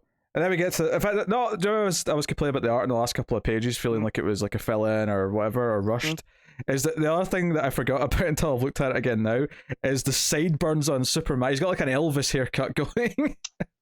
Yeah, to match the sideburns on Hal, which fit oddly, right? Like I don't know that panel at the bottom of that first page and that last scene. All I could think about was like Elvis and a Superman suit. I don't know. The weirder thing for me is Aquaman looking like he's floating. The very first panel. I didn't even notice that. Yeah. What's he doing? He doesn't fly. What's he doing? I have to wonder if there was something about this page that got changed and they had to redo it. Meeting Atlantis. Do you know what? I'm so used to characters just floating into the Hall of Justice because it's the Justice League. They never even stop to think, why is Aquaman floating in? Yeah. Oh, anyway, so the final page is that Wonder Woman is with Hal. She's clearly on his side now because now she's saying Batman killed Barry Allen. They're trying to turn the Justice League against Batman, so it puts Batman on the defensive, and they can presumably infect more of them along the way. Yep. So. And then when Batman comes and says it was Hal, that they can. Yeah, right. It looks doubt. They've got a seed of doubt now to go against that. So yeah, smart issue. I really liked all of the. I think building all of these various Bat and Green Arrow characters up, who, because I mean, it didn't have to go this way, but like I say, having all of the non-powered characters be the one who have to fight on the army of vampires just makes it more dangerous, more exciting. Mm-hmm. So, yeah, especially if the vampires still have the powers of the people they took over. I'm looking forward to a couple things. Whereas when they start to argue why Batman's a vampire, and they just go, obviously he's a bat. Also, if Superman doesn't get turned, because I don't know how a living solar battery becomes a vampire, right? I feel like the moment they bite into him to try to turn him, it's doom. So, but him being able to incinerate a vampire or two with heat vision, Yeah, it's interesting. I think, given that we've got this mistrust between certain characters right now, I wonder if Babs and Dinah are going to be the ones who say, no, we need to work together, you idiots, and sort of bring the two groups together. Yeah, I mean, there's an actual link there. Yeah. Birds of Prey, I was trying to make that work with Buffy. The Scooby Gang. Yeah, but I was trying to do it with Birds of Prey, and I couldn't make it work. The Canary Gang, I don't know. Something. But it's a whole lot of fun, and the art is the whole. I mean, there's the way that Schmidt poses some of them, at the diner at the end. It just, there's something really dynamic about it that I can't really put my finger on. Yeah, honestly, it's just those last couple of pages in the Hall of Justice are a bit weak and weird. Yeah. Now I've noticed Aquaman flying, but the rest of it looks great for sure. Yeah. So yeah. So if it's just a case of we had to rush out a couple of pages to finish the book on time, then it's a shame, but it's not the end of the world. Yeah. It's almost like, you could have delayed it a week, but then you can see DC going, it's not worth delaying a week for the sake of 2 pages. Yeah, I mean, if they did change, maybe it's that he's already done he's already halfway through the next issue. It's you have to go back and do 2 new versions of these last pages, and that's why it's a bit dodgy. I don't know, but hey, that is what it is. Matt, what are you rating DC versus Vampires issue 3? It was an 8. Connor? Yeah, same. Yeah, I agree with the 8. Average on Comic Book Roundup is 8.7 based on 10 reviews. So a lot of people reviewing that one. Very cool. All right, next up, Swamp Thing, Green Hell, issue 1, Jeff Lemire and Doug Mahnke. I haven't said Doug Mahnke's name in a while, I feel like, on the show. So this is a new Black Label Swamp Thing book, and I'm sure I read the solicit when they first put it out, but I'd kind of forgotten that and just sort of went into this blind. Me too. I was like, it's a Lemire horror Swamp Thing book. Yeah, I just knew Swamp Thing equals monster. Yeah. Based off of the cover. I was not ready for what the story actually was. Yeah, because it's it's almost like a Waterworld-esque future where most of the land is gone. There's there's a few little islands here or there still surviving, which is where our main characters are. So it's this dad and his little, well, not that little, but his daughter, and they start out, they're fishing, they don't catch anything, but it sets up the world that they're in, which is they don't have a lot of supplies. The world is mostly gone. There's a lighthouse with a mysterious old guy on it that they don't go near, so that's set up early on. But you get this kind of community vibe when they come back home, and there's the old guy who's friendly with them, who's been telling her all these crazy stories. And they sort of use this because they find a golf club in the trash that they pick up when they're fishing. Yep. And it sets up the idea that only the adults know what this is because, the idea of the game of golf, it just doesn't exist anymore. It reminded me of the Dragon movie Reign of Fire when Christian Bale's telling the story of Empire Strikes Back to the kids.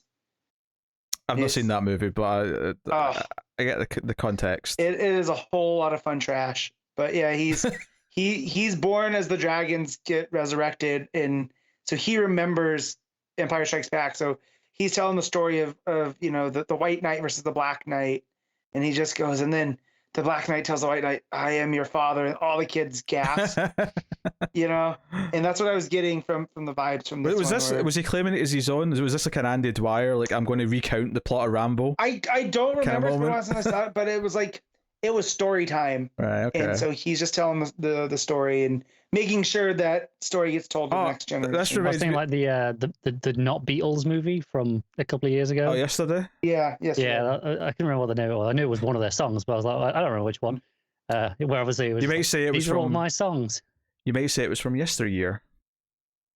There's only James in that movie, so I feel like I should see it, but I don't like the Beatles that much, so... Sure. I'm not like a giant Beatles fan. But it's a solid movie. What that made me think of, actually, is there's the Stephen King miniseries 11/22/63. Yeah. Franco goes back in time to the 60s, and it's pre The Godfather, so when he has to make up some backstory for his life, he just starts taking things from The Godfather. So he becomes Michael Corleone? I don't know. Oh yeah, no one knows what this is yet. You can just take from this. Yeah, sure. So yeah, it's worth mentioning, because before we even get to the Swamp Thing and the more supernatural stuff that gets introduced later, is that the art here is wonderful. That's just Doug Mahnke with all this sunset stuff and them out in the water and the docks and the island. It all looks gorgeous. It's detailed. It's expressive. It sets up this villainous character who is actually the brother-in-law of the main character, because the wife had committed suicide some time ago because the world has just gotten so bad. And this brother-in-law, he's this asshole he's basically a pirate who comes around and shakes them down for supplies and food. Also reminded me of Seven Samurai. Yeah. The roving gangs that show up and demand tribute.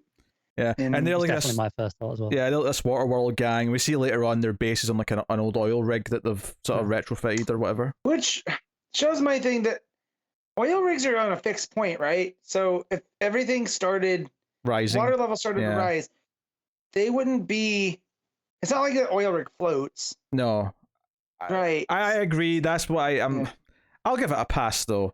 Yeah, me too. Yeah, but it made me think about, like, I don't quite understand oil rigs. I'm sure there is, like, not oil rigs, but I'm sure there is sort of floating structures that would rise, but I don't know what they are. Right. But hey, so water levels are rising every year, and so our main character here tries to stick up for himself, but he gets this shit beat out of him. The daughter sees a little bit of it. It's all very dour. It's all very sad, and then we transition to the Red, the Green, and the Rot, and the Parliament's debating about Earth, and basically saying these human beings have effed up the planet, and they are ruining it for all of us. The Rot is like there's almost nothing left to feast on decay-wise. The Red's pissed because so much life is gone, and the Green, there's not a lot of places for Green to thrive if there's all water. So they come to this conclusion, this really dark conclusion, where they're like, you know what, we have to the Earth will reset over time, things will get better again, but the humans have to go. So that's what they decide. So later that night, when the other humans that are on this island decide to go and try and strike back at the gang, the main character wants nothing to do with it, but they're like, no, we're going in with some knives and guns. We're going to basically give them payback. When they go and do this, and the brother-in-law character in the green vest gets killed and knocked off the platform, when he falls into the water, which looks gorgeous, by the way, with the red and the dark water, colouring is beautiful. I think we just need to show you're talking about these colours and the sunsets. David Barron did the colours, not Mahnke. So it definitely deserves shouting out for that. But this is where the Parliament says, yes, this is the one. And I'm like, wait, this villain asshole is going to be the Swamp Thing in this book? And I'm like, what is this doing? I'm like, what is this book? That was my thought here. I was like, when we got to this point, I'm like, oh wait, we're turning a villain into their evil Swamp Thing to murder humans. That's a pretty... And sure enough, I love that they didn't do a 2-page spread until the reveal of this thing. See, when he comes out of the water, and it's this almost...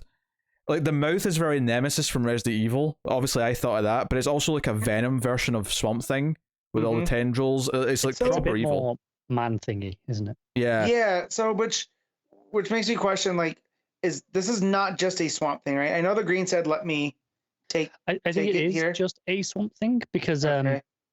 in the sense that the Red are like, no, we can't intervene because we can't, turn on ourselves with, they can't attack animal life, basically. Yeah, humans are still part of the Red, technically. So And Rock can't do anything until they're basically already dead. They can't, because I think the idea here is this is the Green, but it's without the humanity brought to it. Yes, it's using the human form, but it hasn't got the humanity brought to it by the person. No, that's fine. I just, because I read this part so late, like right before bed, I took it as the three. This was a creature of all three, right? And that's why it's so monstrous. I don't think so.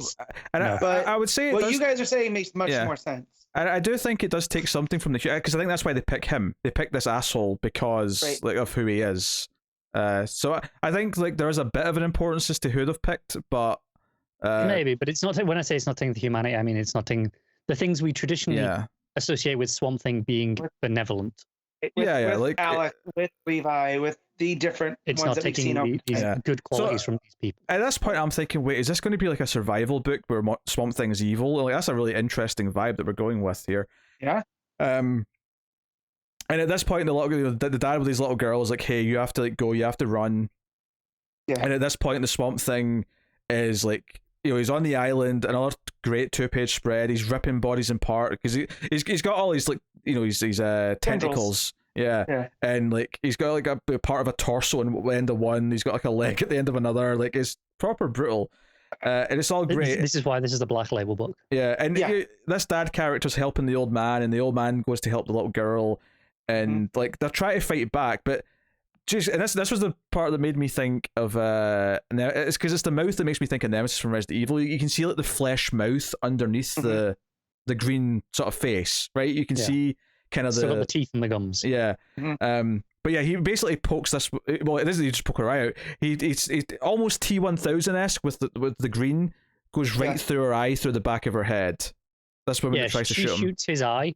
So instead of just regrowing an eye straight away, he regrows it through her face. Yes. Yep. So super gnarly. All this stuff looks wonderful. And the dad almost dies. I was gonna say, they think they have him on the ropes, right? Is that this part? And then he just does the fun Swamp Thing bait and switch where he just crews another body far away. Yeah, that's just coming up because they basically the dad almost dies and a couple of them come up and help him. But yeah, it just goes on a complete turmoil. He's killing people left and right. Yeah. So the little girl runs to the boat with the old man, and the old man, even though the dad was dead set against ever getting involved with the lighthouse, the old man's like, no, the only chance we have is to go to that lighthouse. And so the old man and the little girl go to the lighthouse. And who is it? The man in the lighthouse, but old man John Constantine, who's been waiting. I mean, he didn't know it was going to be the red and the green and all that. He thought, maybe it'll be Apocalypse that comes eventually to take Earth. But he's like, okay, but it's the Parliament, so there it goes, right? Go fetch me some of those weeds that are growing out of the rock. And he does a quick spell, and he awakens and brings back to life Alec Holland's Swamp Thing. And Alec is pissed because he was like, he was in like, I was out, I was free, I was in heaven or whatever the equivalent is. He was he was at rest, and the final page is just like, hey, you've got to fight the green for us. So the premise of this book, which it takes the whole issue setting up, which I like because it makes it all feel really big. But the premise of this book is that the Parliament, with the other parliaments, have elected a new Swamp Thing who is there to kill what's left of the human race.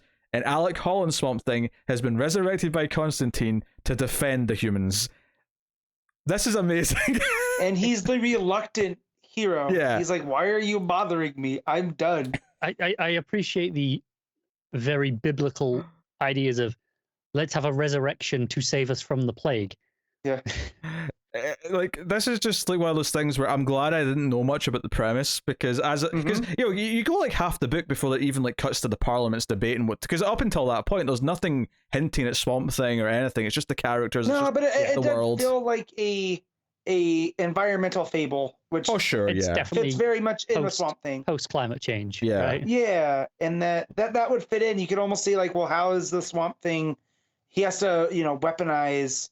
To take out bad actors. I had no idea it was going to be, like Pete said, a survival horror. Same, I had no idea. Even when it got to the end and after the last couple of pages, there's the advert for book 2, and it has the cover with Old Man Constantine there. Yep. And I was like, oh yeah, I remember seeing that at the time when it was solicited, but obviously I'd forgotten about it.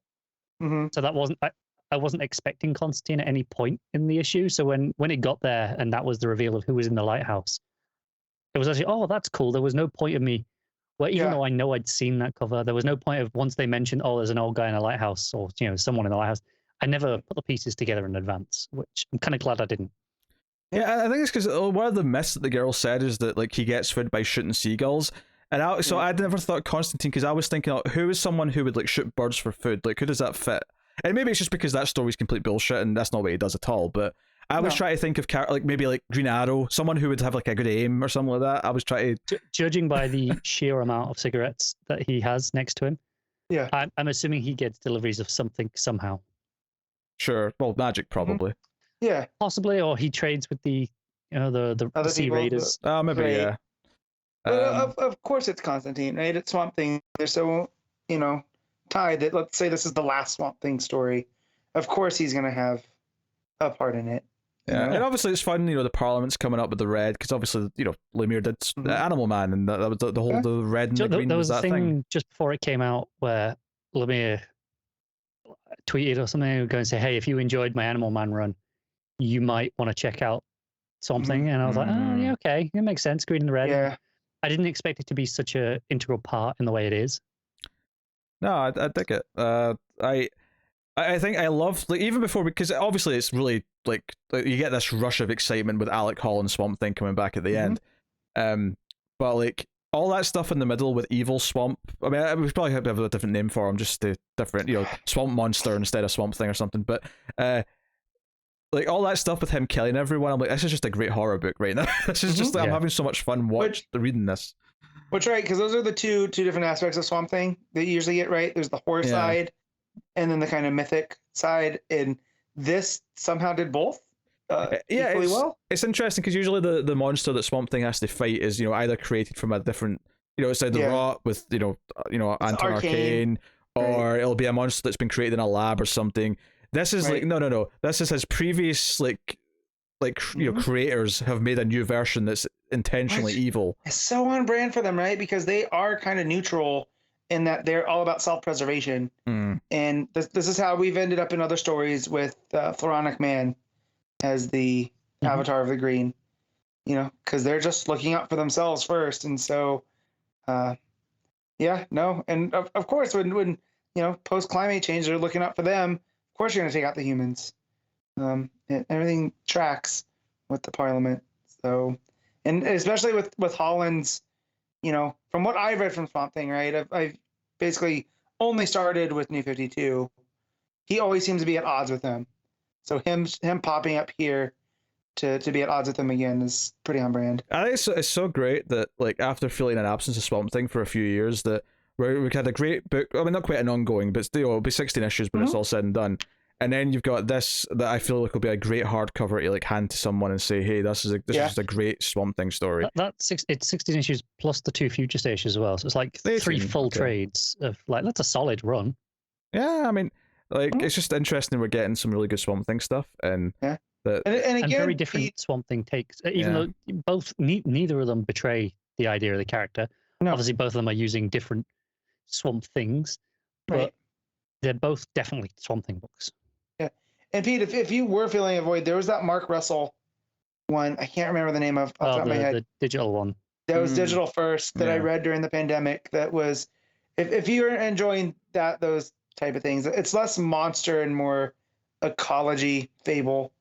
But it's really good too. It's just great that a couple of volumes of the ongoing or the Ram V book, and then this hardcover. Like it's just nice that if someone's building a Swamp Thing collection, they'll have the set of Alan Moore books. They may have the New 52 2 runs, and then I feel like you've got another couple of important chapters in Swamp Thing to add to that shelf now, which is nice. Because there's definitely some characters that feel like they had their time in one run, and then it's like nothing forever.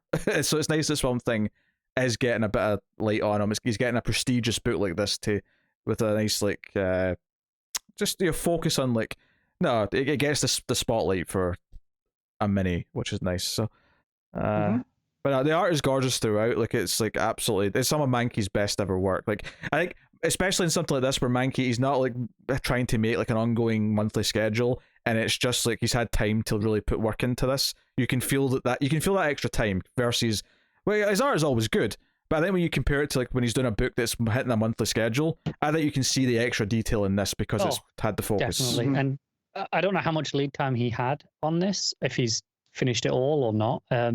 If not, we know for a fact DC are very willing to delay Black Label books. Yeah. Because they know it's not like the monthly ones where the single issues are a good chunk of their actual audience, whereas this will, over its lifetime, sell infinitely better in the trades. Yes. Like, guaranteed.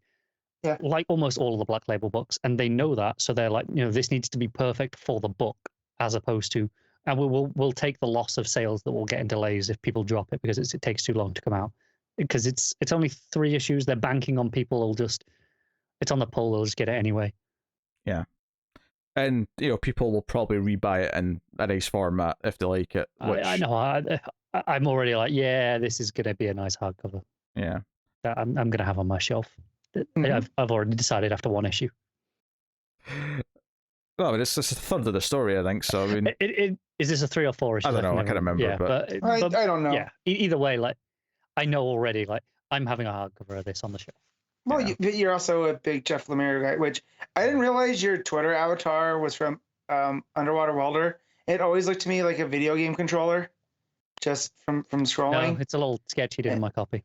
Right, and once you pointed that out a couple weeks back, might have been a couple months at this point, I was like, oh, I see it now. I think it was a couple of weeks ago. I think it was when Talking Superman was asking people what their favorite Lemire books were. Yeah. That it came up. Yeah. So, but yeah, no, of course it makes sense that you're going to want the Lemire. Yeah, and then it turns out to be. I will say, while I very much enjoy Lemire as a writer, clearly, and obviously I like this, as we just talked about, Ascender and obviously Green Arrow. By far, my favorite works of his are all the ones where he is drawing it as well. I think they are next level compared to these are like, okay, these are great. These maybe even like, really great. The ones that he draws as well are like completely, just on a completely different level, where they're like almost perfect for some of those books. It's a bad I've never read Sweet Tooth. Like, not even an issue. I think you'd like Sweet Tooth. I mean, I know. I feel like my comic cred's in question. I'll give a slightly dissenting opinion in that I actually tend to prefer some of the art in these books that isn't him doing the art. Yeah. And it's not that I dislike his art, it's just not necessarily to as much my taste as when he's with someone like a Doug Mahnke, where it's like... Well, I actually do really like his art. It's not actually his art that is the appeal of those combinations, what I'm saying there. It's the more soul... The type of book that he does when he's on his own. Okay. The Underworld Welders, Royal City, for example. To be fair, I haven't read these examples, so I mean, Sweet Tooth's my main, like... Yeah, they have a completely different tone to them, a different mood entirely that I just really enjoy. Depressed and hopeless. That's a but basically... but otherworldly as well. Like it has a real otherworldly, ethereal feel to a lot of his stuff. Yeah, but also Sorrentino and Green Lantern or Green Arrow is like, come on, how do you beat that? It's a great book. Yeah, it's a great book, and it's probably like my 4th or 5th favorite Lemire thing. Remember when he had a Justice League book? It was the Justice League Canada. I was so hyped. I was so hyped for that, and it kind of just went to nothing. Like a lot of things in the New 52, the stuff that should have been good wasn't always, or even often. No, I remember. I just had weird that weird. Wasn't it actually like? Didn't it start as a JLA book, and then that was the one that had like the variant covers, with like a state flag for each one? That was Justice League of America, and that was the government sponsored JLA team. But it kind of transformed because it became Justice League United, because it was going to be Canada, but it became United instead. Yeah, that's what it was, book, right? No, those are 2 different ones. Because then Justice League Canada was supposed to launch on its own, and that's when we had Trinity War. The 3 of them were coming together, right? I'm pretty sure United replaced America though, because I think they didn't run concurrently. I think. After Trinity War was around then, it switched to United, but it relaunched as number 1. No, I'm confusing that one with when Lemire was writing Justice League Dark, because that was Johns and him working together, and that was the Trinity War. It was JLA, Justice League Dark, and then United came out post that. Yeah. But that you're right, Pete. I think that it replaced It just got rebranded. Because Justice League of America only lasted like 12 or 13 issues. It wasn't that long. Did they relaunch as a new number one? Because in my head it was the same book. They just renamed it. No, they did relaunch as a number one. It did start from number one, I think. Maybe that's where I'm mixing them up. But yeah, I just had a weird. I was like, oh yeah, I remember he did that because I think he did a cover for it. And while we're talking about his art, he's at a Flash. Boy, that was a wild time. It was a mostly miserable time, if we're honest. And if you want to hear about it, isn't there a show? Oh yeah, Not So New 52. David is basically David is like Superman in action right now. He's in like a set of chains, and he's just miserable, and he believes in a better tomorrow, but he's starting to doubt it. I approve of the commitment to get through that much shit. Let's just say that if he isn't Superman spot, he's definitely taking the axe and beheading that guy to be done with it. He's taking the axe to use it on himself. Yeah. He's trying to prop up the axe on like a rope to like just swing it himself. Merciful release. All right, what are you rating Swamp Thing Green Hell, Matt? 8.5. Connor? That's a 9 for me. Yeah, 9. I'm almost tempted to go 9.5, but I'll reserve. I'll keep myself reserved and say the 9. Average on Comic Roundup is 8.5 out from 11 reviews. Notably, average, notably, like only beat by DC versus Vampires, and interestingly, Flash 777. Were the two higher books, which Flash especially surprises me, but obviously you weren't like amazingly harmful. Like, you liked it well enough. You didn't think it was anywhere near this. No, that's the same where we all liked DC Vampires. Yeah, I don't think it's anywhere near this book. I think that's fair. That's a fair statement. Yeah. Reviewers be wild. Interesting. The Human Target issue 3, Tom King with Greg Smallwood. A lot of Guy Gardner in this issue. A lot of Booster Gold too. Actually, I will say this book had like 2 or 3 amazing jokes. I found myself laughing a lot in this. It's definitely the funniest that I've seen King write Booster, because he had a couple of zingers in this. It helps when he's not trying to push an existential dread vibe with Booster, because the last 2 times we've seen him write Booster was in Batman and in the title that we won't name. And it was just like this existential dread, but he's in denial. So there's a few jokes in this. There's one with Guy that I really like. Well, it's not Guy specifically, it's just more Chance. Right. But so, moment in this where Chance tricks Guy, who's made like a Green Lantern car to drive in. He tricks him into like getting crashed into by this big truck. And in his narration, he says, well, the ring will protect the driver of the truck, and probably Guy too. But then again, it is forced to be with him every day, so who knows? That really made me laugh. And then the 2 Booster moments that really made me laugh is Booster's opening his new bagel shop, and he's going to cut the ribbon, and Skeets is like, use scissors, and Booster's like, no, I've got a laser. He's like, you're going to break something? No, I'm not. And he shoots the laser into the ribbon, it smashes the window, and Booster justifies it afterwards by saying, come on, Skeets, the same thing would have happened if I'd used scissors. And Skeets just goes, I know. That made me laugh so much. I know when this got teased, it's like, this is not the Justice League International book, because it is Human Target. But it kind of low-key is a Justice League International book. And that it definitely respects that as a thing. Yeah. And between this and that issue of Miracle, Mr. Miracle, where we had the blue and the yellow and the green and the gold, the whole thing when he goes out drinking with Booster and Ted. I wanted Tom King, like Justice League International, just to see what he would do, because his characterization of Guy Gardner here, who we all know I love Guy Gardner, right? I did not like Guy Gardner in this, and I feel like I got worked. He's a complete prick. Right? Who is obsessive about how he treats Ice. Like, he keeps showing up to like defend Ice when he's just a jealous ex-boyfriend, effectively. Right, but he also keeps calling her a 4-letter word. He does, which I'm gonna assume is the worst thing you can call somebody. Well, right? I don't know if it is. It may just be a case of he's just saying bitch, but it's like, okay. Either way, I mean, that's. I mean, don't get me wrong. The idea that Guy Gardner is just casually referring to a woman with a C-bomb like throughout this issue is kind of insanely like dark. Can I throw in the T word as well? That would also fit for 4 letters and be also very bad to use for women. Oh, sure. Yeah. Right. And so he's using a 4-letter word to right, but he's also talking about how much he still loves her. But also at the same time, he's talking to Chance about be careful, she's manipulative, Yeah. and you can't trust her. And it just gave me these vibes like he's an abusive a-hole. I just assumed it was bitch, but it was just the symbols weren't 1-to-1, like, you know, for the letters. That's just what I assumed. Either way, the intent's there that it's supposed to be shocking. Yeah, I mean, definitely how you felt about the character still came through with that. Yeah, right.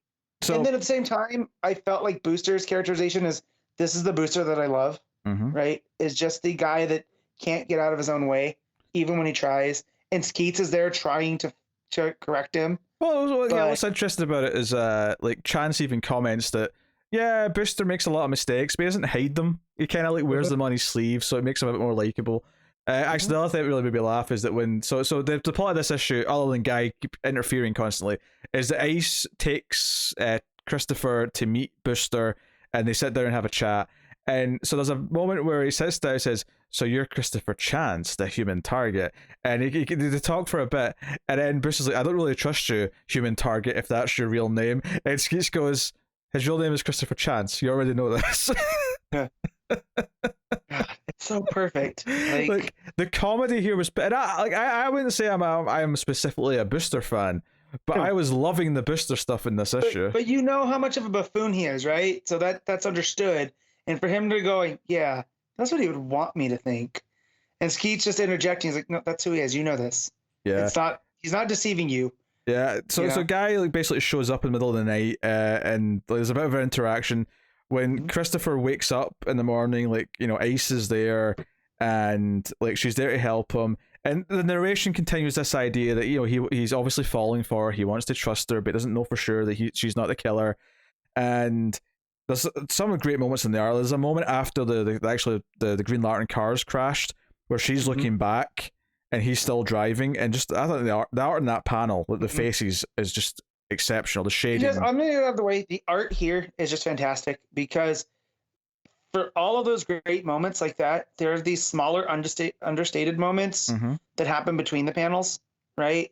Just like of Booster picking up a bagel, right? Like it's just a small moment. There's no pre-toasted bagels at Booster's Bagels. No, there are pre-toasted, but that's not a thing except at Booster's. Is the whole at Booster's Bagels. No, that's not the joke. The joke is he's using it as a selling point that there's no pre-toasting here, and then Skeets is like, there's no such thing as pre-toasted. Right. It's not a selling point. Yeah. It's definitely not a thing at Booster's Bagels. Right. But yeah, so there's these little things that are going on there that are just fantastic. That Smallwood's so good. Yeah, it's wonderful stuff. When they leave after the meeting, like Guy has already like he's destroyed his car, because obviously he technically destroyed his car. And basically Ice like fires up her powers and is ready to take him on, and like, you know, takes on Guy properly. And like basically Christopher's like attracted to her even more because of how much power it takes to, like, you know, break through a Green Lantern's power, and she does with hers. Yeah, and it's not just the power though, it's how much sway she still has over Guy. Yeah. Right? You know, it's like deep down Guy knows that Ice can't really break through because it is the Green Lantern ring, but she can cause that dip in his will that can get through. Yeah. And it honestly just makes her feel more dangerous to me. Yeah, and that's the thing. They go for dinner, which it cuts over, and then it's like him driving her home. And his narration, he's like, whatever you do, don't get out of the car. Do not get out of the car. And she even says, hey, do you want to come in? I can make, because they're talking about talking to Ted, because it's like, okay, we've talked to Booster. He seems to not be the killer, but, like, you know, he's got this secret ingredient for the water. Maybe that's tied to Ted. So they're going to talk to Ted next, right? We're going to set that up for tomorrow. And it's like, hey, do you want to come in? Because, you know, I can talk to Ted on the phone and maybe see how his initial reaction is like. And he does refuse. He politely refuses. And he's in his narration, he's like, okay, good, right, I've done the thing. And then immediately he opens the car door and says, let me walk you to the door, though. And then the narration box is just, you know, like an F-bomb, like censored. And it's like, this is so good how we're inside his head, and like him fighting against himself and giving into it. And like even she teases him a little bit when she's like closing the door. It's like, oh, you know, I've overcame your expectations. Well, it's a shame you're not coming in to see what other expectations I meet or, you know, exceed. And it's just this moment where she's closing the door, and the line of light of the door closing is on his face. It's perfect, and it's like is she being really nice to him? Is she a femme fatale? You know, like what is this? It's playing it perfectly. And I know the last issue really played up on her, how, you know, Overmaster and Luther did her dirty by her dying and whatnot. So her being this invested shouldn't be as a surprise, but it feels like a game, right? Yeah. That she's leading him along for whatever reason. And just like the line that she says, like, wow, you sure drink a lot, right? Like, so she's noticing things about him too, as much as he's noticing things about her. And just, yeah, it's a dynamic that is really, really, really well handled. Yeah, and then Guy shows up again just to harass him some more for continually talking to, quote unquote, his girl. And that's what he's actually throughout the whole issue. So again, Guy's a complete prick. And then Hal Jordan shows up, seemingly, and says, hey, you know the rules, like you agreed to give me your ring or lose it forever if you act out of line. And Guy does. And then it's revealed that this actually isn't Hal. This is actually his friend who's wearing one of his Luigi, who's wearing one of his fancy, you know, face masks that, you know, he's human target he has. And it turns out that they've borrowed a Legion ring, so that's how Hal flies in, because he doesn't have a real Green Lantern ring, but he flies in. Borrowed? He Chance swiped it from Booster. Borrowed. He borrowed a Legion ring. Yeah, and then we got to get this back to Booster before he goes and tries to fly. That line killed me too. Yeah. So then Christopher, after Guy gives up his ring, knocks out Guy with a punch, which is when all this is revealed. And then he's like, I don't care what you do with the Green Lantern ring you just got from Guy. Do what you want with it. So that's the end of the issue. So I mean, obviously Guy being tricked here at the end, which, and this is the thing, even, you know, I joke about not liking Guy. I think in this issue, on its own merits, he's earned being tricked and punched at the end because he's been such a dick. 100%. I do like Guy, and I hated him in this issue, and that's just the strength of the writing from King here to make him that unlikable. And but not again, in a way. Just to throw in, I like Guy, and he always deserves being punched in the face. But you're saying that it makes him unlikable, but not in a way that it feels like he's betraying the character. Just in the sense that, you know, he's a bit too Guy for even you in this issue. Yeah, and just like, again, he came off as even just slightly abusive, which again gels with his character. JLI? I'm sure Matt's read some. Not in a very long time. Oh, that's very much the portrayal Guy has in that book. Yeah. You know, early days Guy, he is very much that dick. So you're saying that King, like, is that, you know, he's definitely familiar with this material. He's not just pulling this out of his ass. As well as using those characters, he's clearly using the characterization of the characters from that book. Well, that's good. That's cool. Right. That makes me want to go back and read that. It's always been on my to-do list, but it makes me want to read it more now. It's my favorite Justice League one. Yeah. Yes, because you're not counting GSA, so yes, I accept that. That's not Justice League, bro. I know, but you know what I mean. Like, you could say, it's similar enough. You know, it's another Justice team of characters. They have different acronyms. They're not remotely the same. Well, JLI's got a different acronym from JLA. But the JL is still the Justice League. Now we're splitting hairs. Not a society, so that's what matters. Now we're splitting hairs here, you see. I liked when Robinson wrote the Justice League, and it wasn't even the Justice League. It was just a handful of random ass heroes. And that was probably my favorite era. Thank you for a second, I thought Matt. You said Williamson. I thought you were on Justice League Incarnate, and I was like, no. I mean, that technically works the way I described that book. Yeah, no, Robinson. Yeah. He had Nightwing. He had Donna Troy, Kongorilla. I think Arsenal. I've never read that, but it sounds like a blast of a Justice League. It was completely wild and didn't last nearly as long as it should, because Cry for Justice kind of uproots all of that. It's terrible. Yeah. But Human Target issue 3, very good. Like, I think it was extremely entertaining. Like, I was laughing constantly, which is a credit to it. And it kind of like, okay, it gives us obviously some interaction with Guy and Booster, so that's kind of those two crossed off for now. And when I say crossed off, I just mean crossed off in the sense that we're clearly going through the rest of them, but Ice is going to be a constant factor. Ice is going to be here for each issue. We still have the Russian Red, right? We have Ted's Fire, next, obviously. Yeah. Who else? Martian Manhunter at some point. Yeah. I'm trying to think who else is on that team. And Black Canary. Martian Manhunter's a fun one to interact with because Christopher Chance's whole thing is that he wears other people's faces, and Martian Manhunter can literally just do that. So, right. Interested to see if they play with that in any way. Mm-hmm.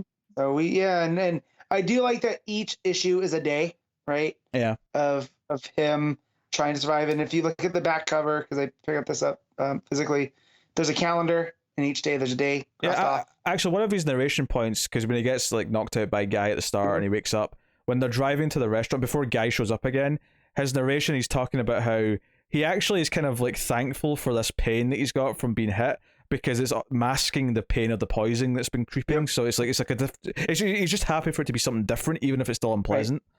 Right. And he compares it to the rhythm of the poison, and just all from getting the crap kicked out of him by Guy.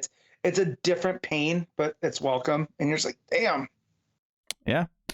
So yeah, neat stuff. But the book's obviously been very good so far, and the art's been exceptional.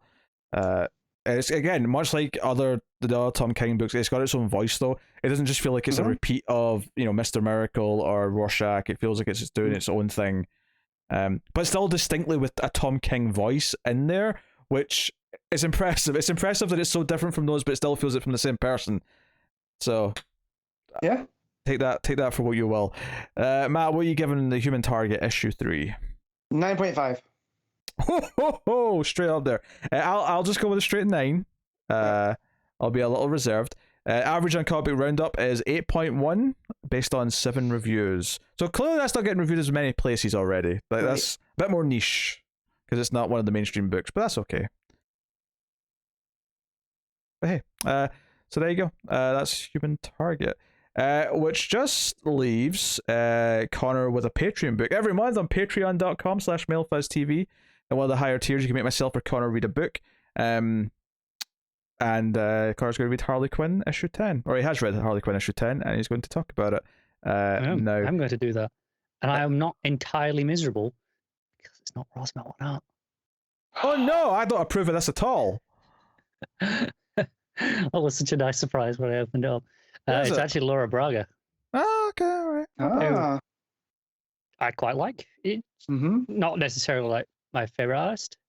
If I recall, it was Braga who did a lot of the main Batman book issues in Future State that we were all a little bit down on because the first issue was phenomenal. I'm completely blanking on who I can't remember who it was now, but yeah, it was. But it was really phenomenal. That first and it wasn't that the rest of the issues were bad. It was just that it was like, oh, this is a step down.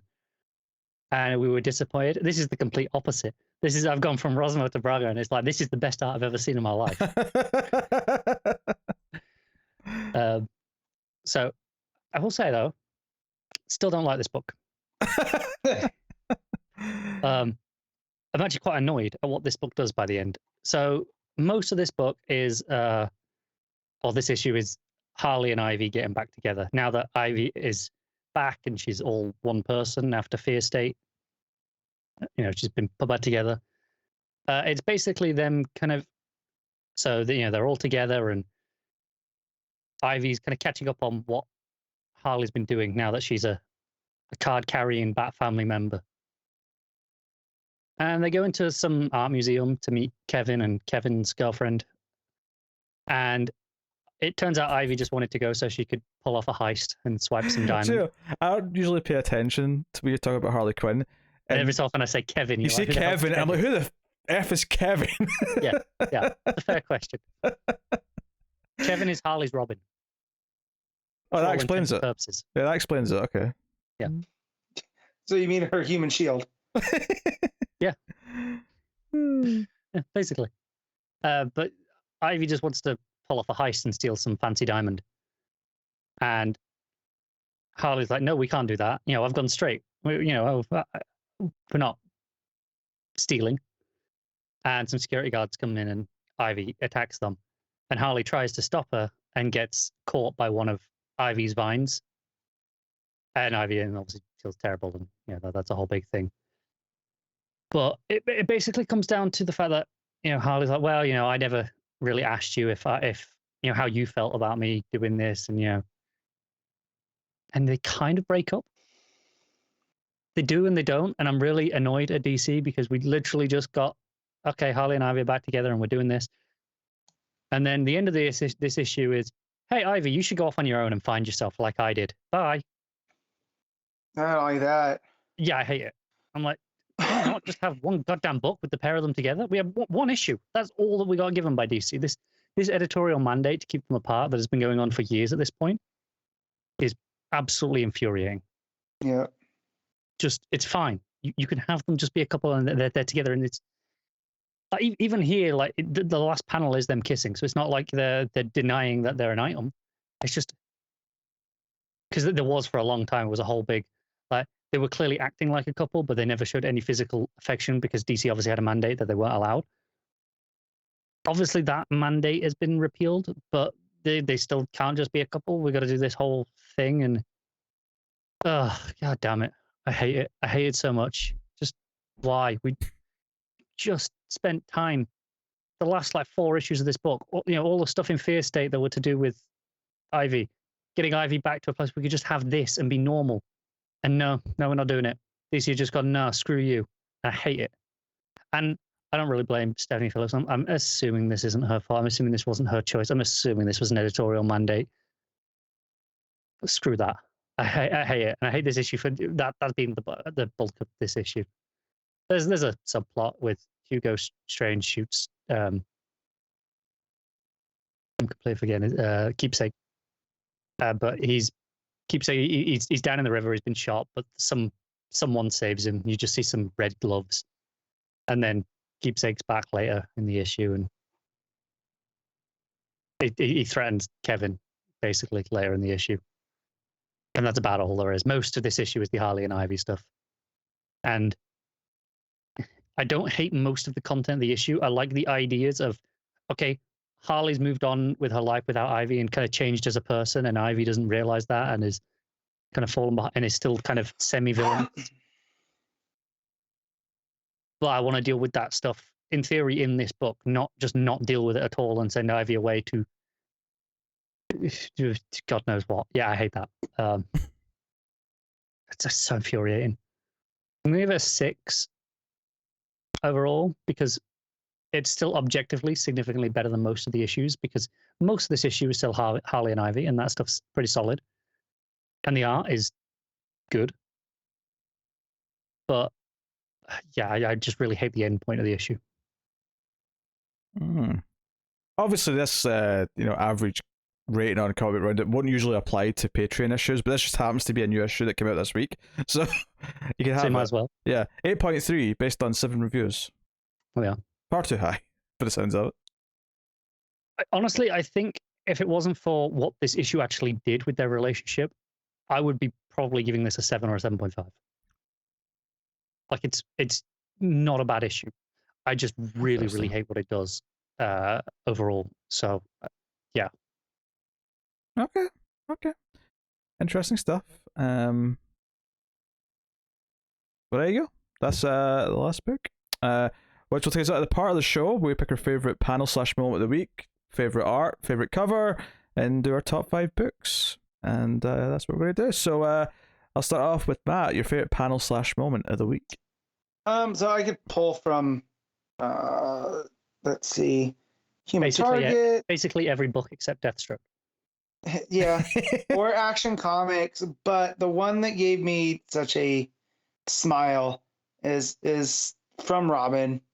And it's when he tuts Mother Soul. Okay, all right. Yeah, just like, it's not as important as anything in Action, or anything like, understated like in Human Target, or as cool as the monster in Swamp Thing.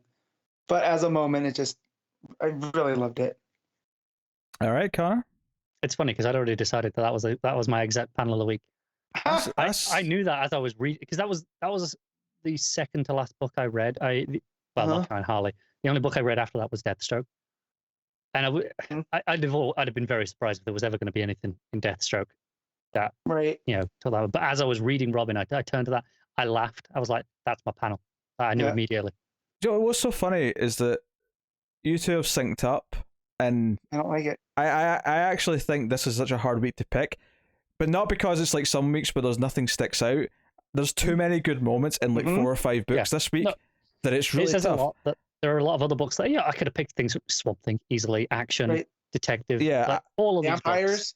Yeah, I think detective, action, Swamp Thing, Human Target, just off the top of my head, those 4 all have things in them I could easily take as my panel / moment of the week. I think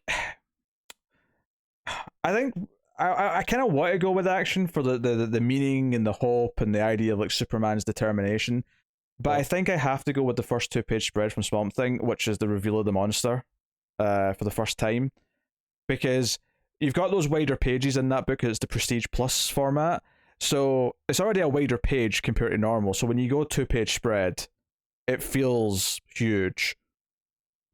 And it just felt the art's so good. I think I have to go with that, but like I'm spoiled for choice this week, to be honest. So it's a good week. Great week. Yeah. Good week to finish off the year on. So best cover of the week. I'll jump in because with covers that are Patreon book, I always have time to look at them. Yeah, I looked at them all. You're doing Human Target. So obviously Martina cover for vampires is pretty nifty for the obvious reasons. Standard Martina fare, right? Yeah, Martina. I think the regular cover for Detective is nice enough, but the 2 that really stick out to me are the regular covers for Swamp Thing and Human Target, and I think I'm going to have to go with the fun of Human Target, which is a little bit out of character. Usually I'll go for the moodier one, but Booster Gold picking up a bagel with Human Target sort of dangling from the bagel hole is just really funny. So, and I like the sort of the pulpy, like just solid colors of that cover. It really fits the vibe. And there's an Art Germ cover for that one with ice, which is it looks like Art Germ, so it's nifty looking, but that's very taste dependent. I preferred of those 2 covers, I think, personally. I prefer the regular one. Art Germ's a little bit hit and miss because sometimes it can be a little too digital looking, but it just kind of depends on the cover. Connor, what's your cover of the week? Yeah, you mentioned a lot of good covers. I think there's a nice Derek Chew variant for Harley. Probably a bit anime for your tastes. I like the Conan-esque variant for action. A surprising one is the variant for Task Force Z, with the man back coming out of the morgue. But I'm actually going to pick Swamp Thing's variant, the Christian Ward one. Is that the one with the Swamp Things at the island? Yeah, where the head sticking out and you've got all the bones underneath. All the covers for that are great. Obviously, you have the main cover, which I assume is Mahnke. Yeah. You've got a Francavilla on 25 variant, which is it's Francavilla. It's great, but I decided to go with the Ward one because I really like the colors on it. Okay, cool, Matt. I'm going with the action variant. It seems to me like almost like a propaganda poster vibe of Superman, all war worlded out. Yeah, the Conan-esque one, right? Yeah, it looks cool. It does look cool. Yeah. So top art of the week. Car can go first for this one. Oh, god damn it. I think it comes down to either Mora for Detective or Mahnke on Swamp Thing. I'm probably going to give it to Swamp Thing. It's a bit flashier. But Mora's turned in great work all year on that book. Well, most of the year when he's done issues. But yeah, I'll give it to Swamp Thing. Matt? I'm going to Human Target. Like Smallwood. Yeah, that's Smallwood. I mean, we discussed our issues on vampires. It was almost there. And then Mora, I think Tech was maybe the next best option. Yeah, Tech is great, but like I think for me it's like Swamp Thing and Human Target are going blow for blow, and they're very different, which makes it really hard to like compare them. I think Human Target has like all these small moments. It has this sort of more pastel colors. It has these expressive moments in the eyes and like contemplation, which is really impressive when you can pull that off. But then Swamp Thing has all these like very detailed faces. It has the monsters. It has the horror. It has the spectacle. So it makes it really hard. So I think naturally I'm leaning towards Swamp Thing because it's the new thing this week, and I've had Human Target for a bit already. So I think I just lean towards that because it's the new exciting one. But I mean, there's not really much in it because they're both exceptionally good at what they're doing. So, yeah, There you go. And yeah, Detective would probably be third on the list for me of the week, which is, you know. It sounded like Detective's my second choice because I didn't read Human Target.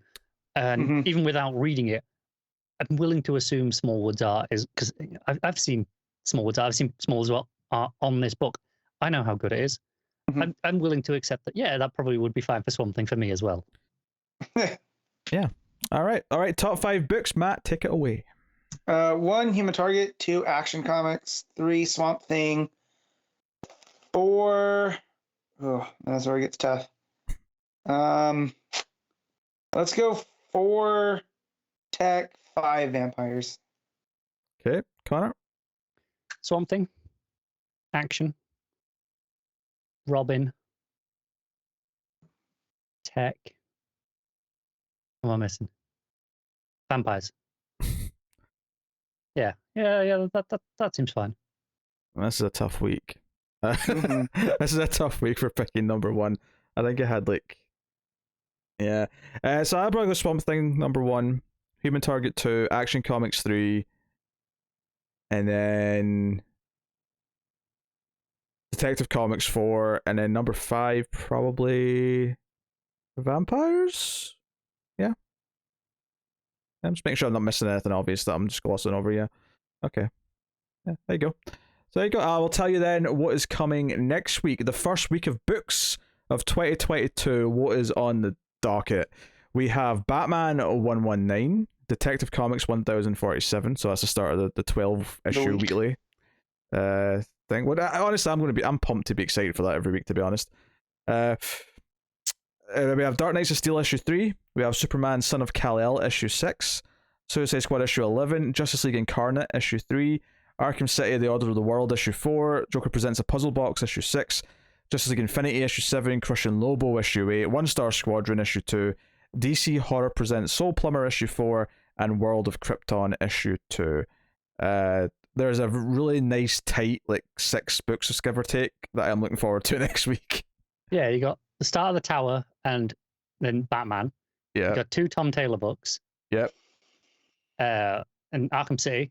Arkham City and then Just League Incarnate. That's my load. And then of course look forward to my Animal Man Patreon review next week as well, which will be on that show.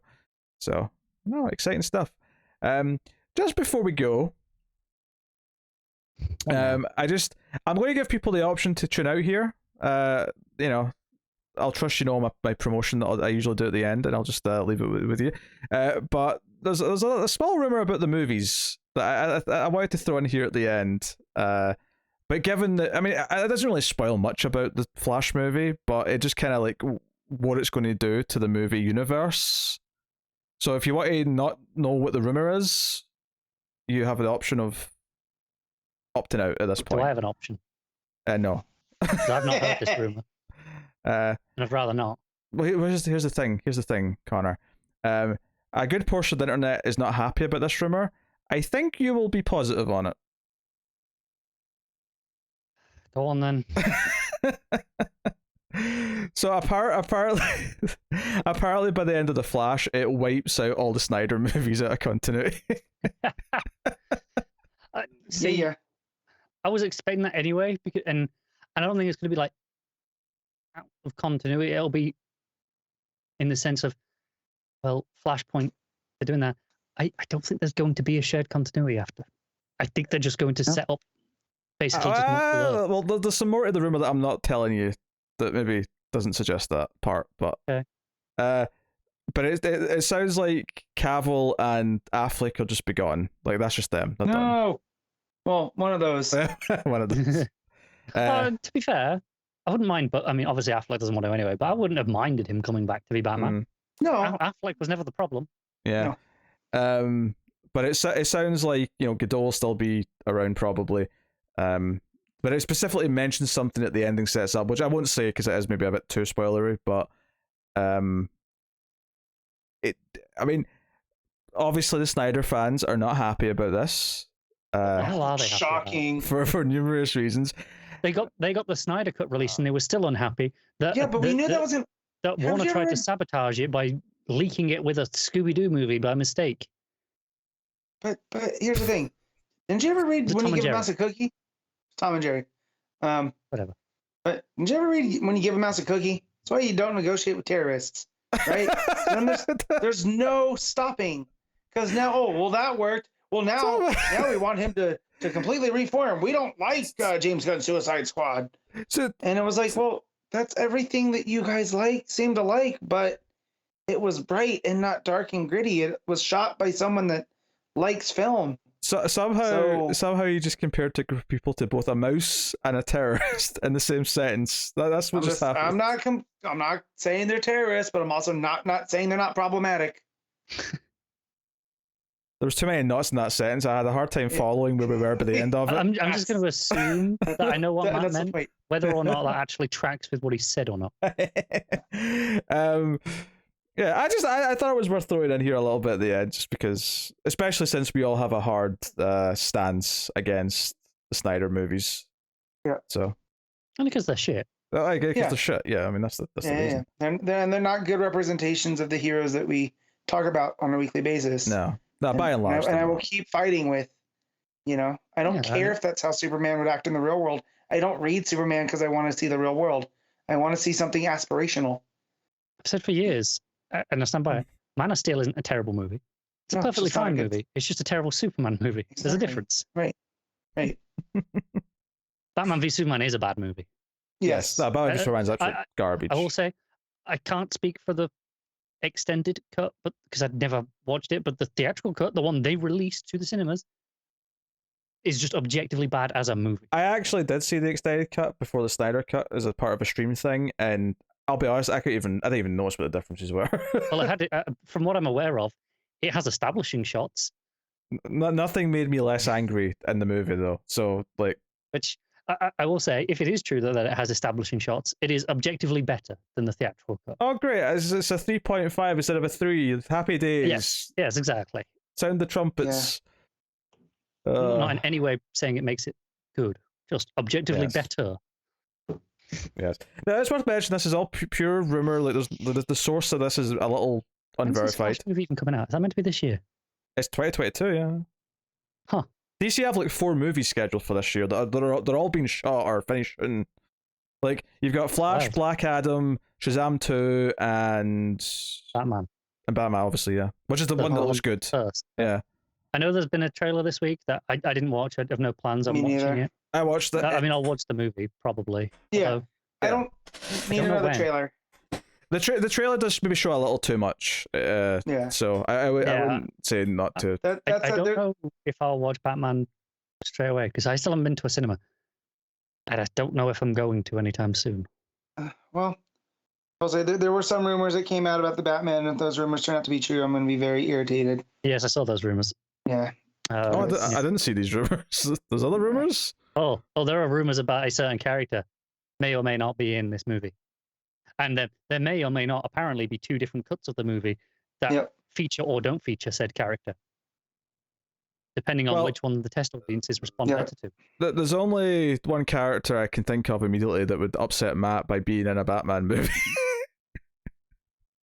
So I feel like I can make an educated guess. I won't say it though. I won't say it, but I've got an educated guess. And it's frustrating because the actor reported to play this character is in the theatrical cut as it stands. So I don't want to get bait and switched. That's all. Okay. Well, I trust in Matt Reeves. If he makes some sort of silly decision, well, it may not even be his decision, maybe Warner Brothers' decision. But the character I'm talking about is Caesar from Planet of the Apes, right? Crossover to Planet of the Bats, Planet of the Batmen. Ape together strong. I think you just described death metal. A little bit. No, but this is if you Planet of the Apes, so it's Bat does not kill Bat, which actually tracks with Batman a lot better than death metal does. That's why Jason's still around. All right. That's the only reason.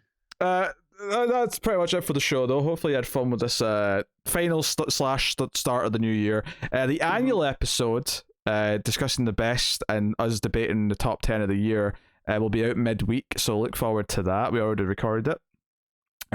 I did forget to have a voting form for people to vote for the your guys' winners.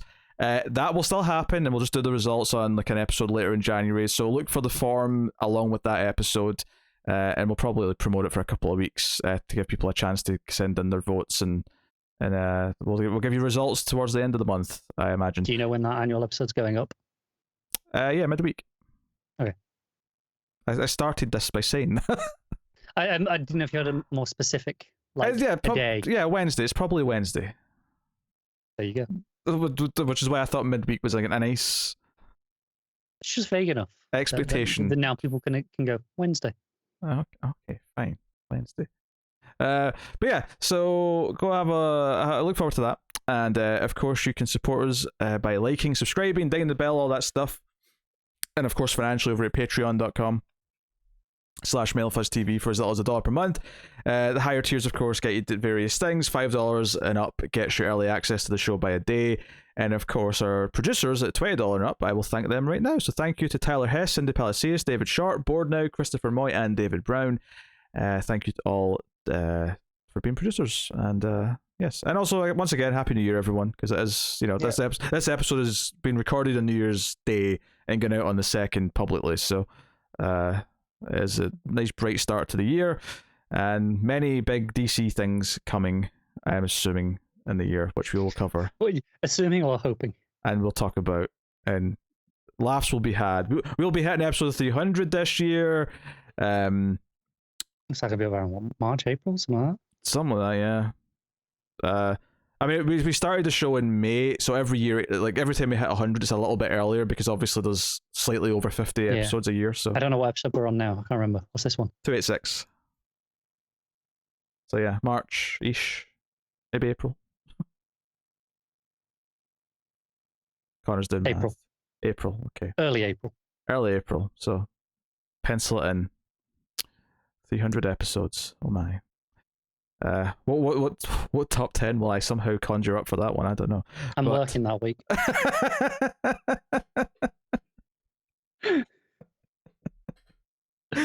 But yes, so do all that. Let us know what you think of the books and stuff on Twitter at DC Comics Podcast.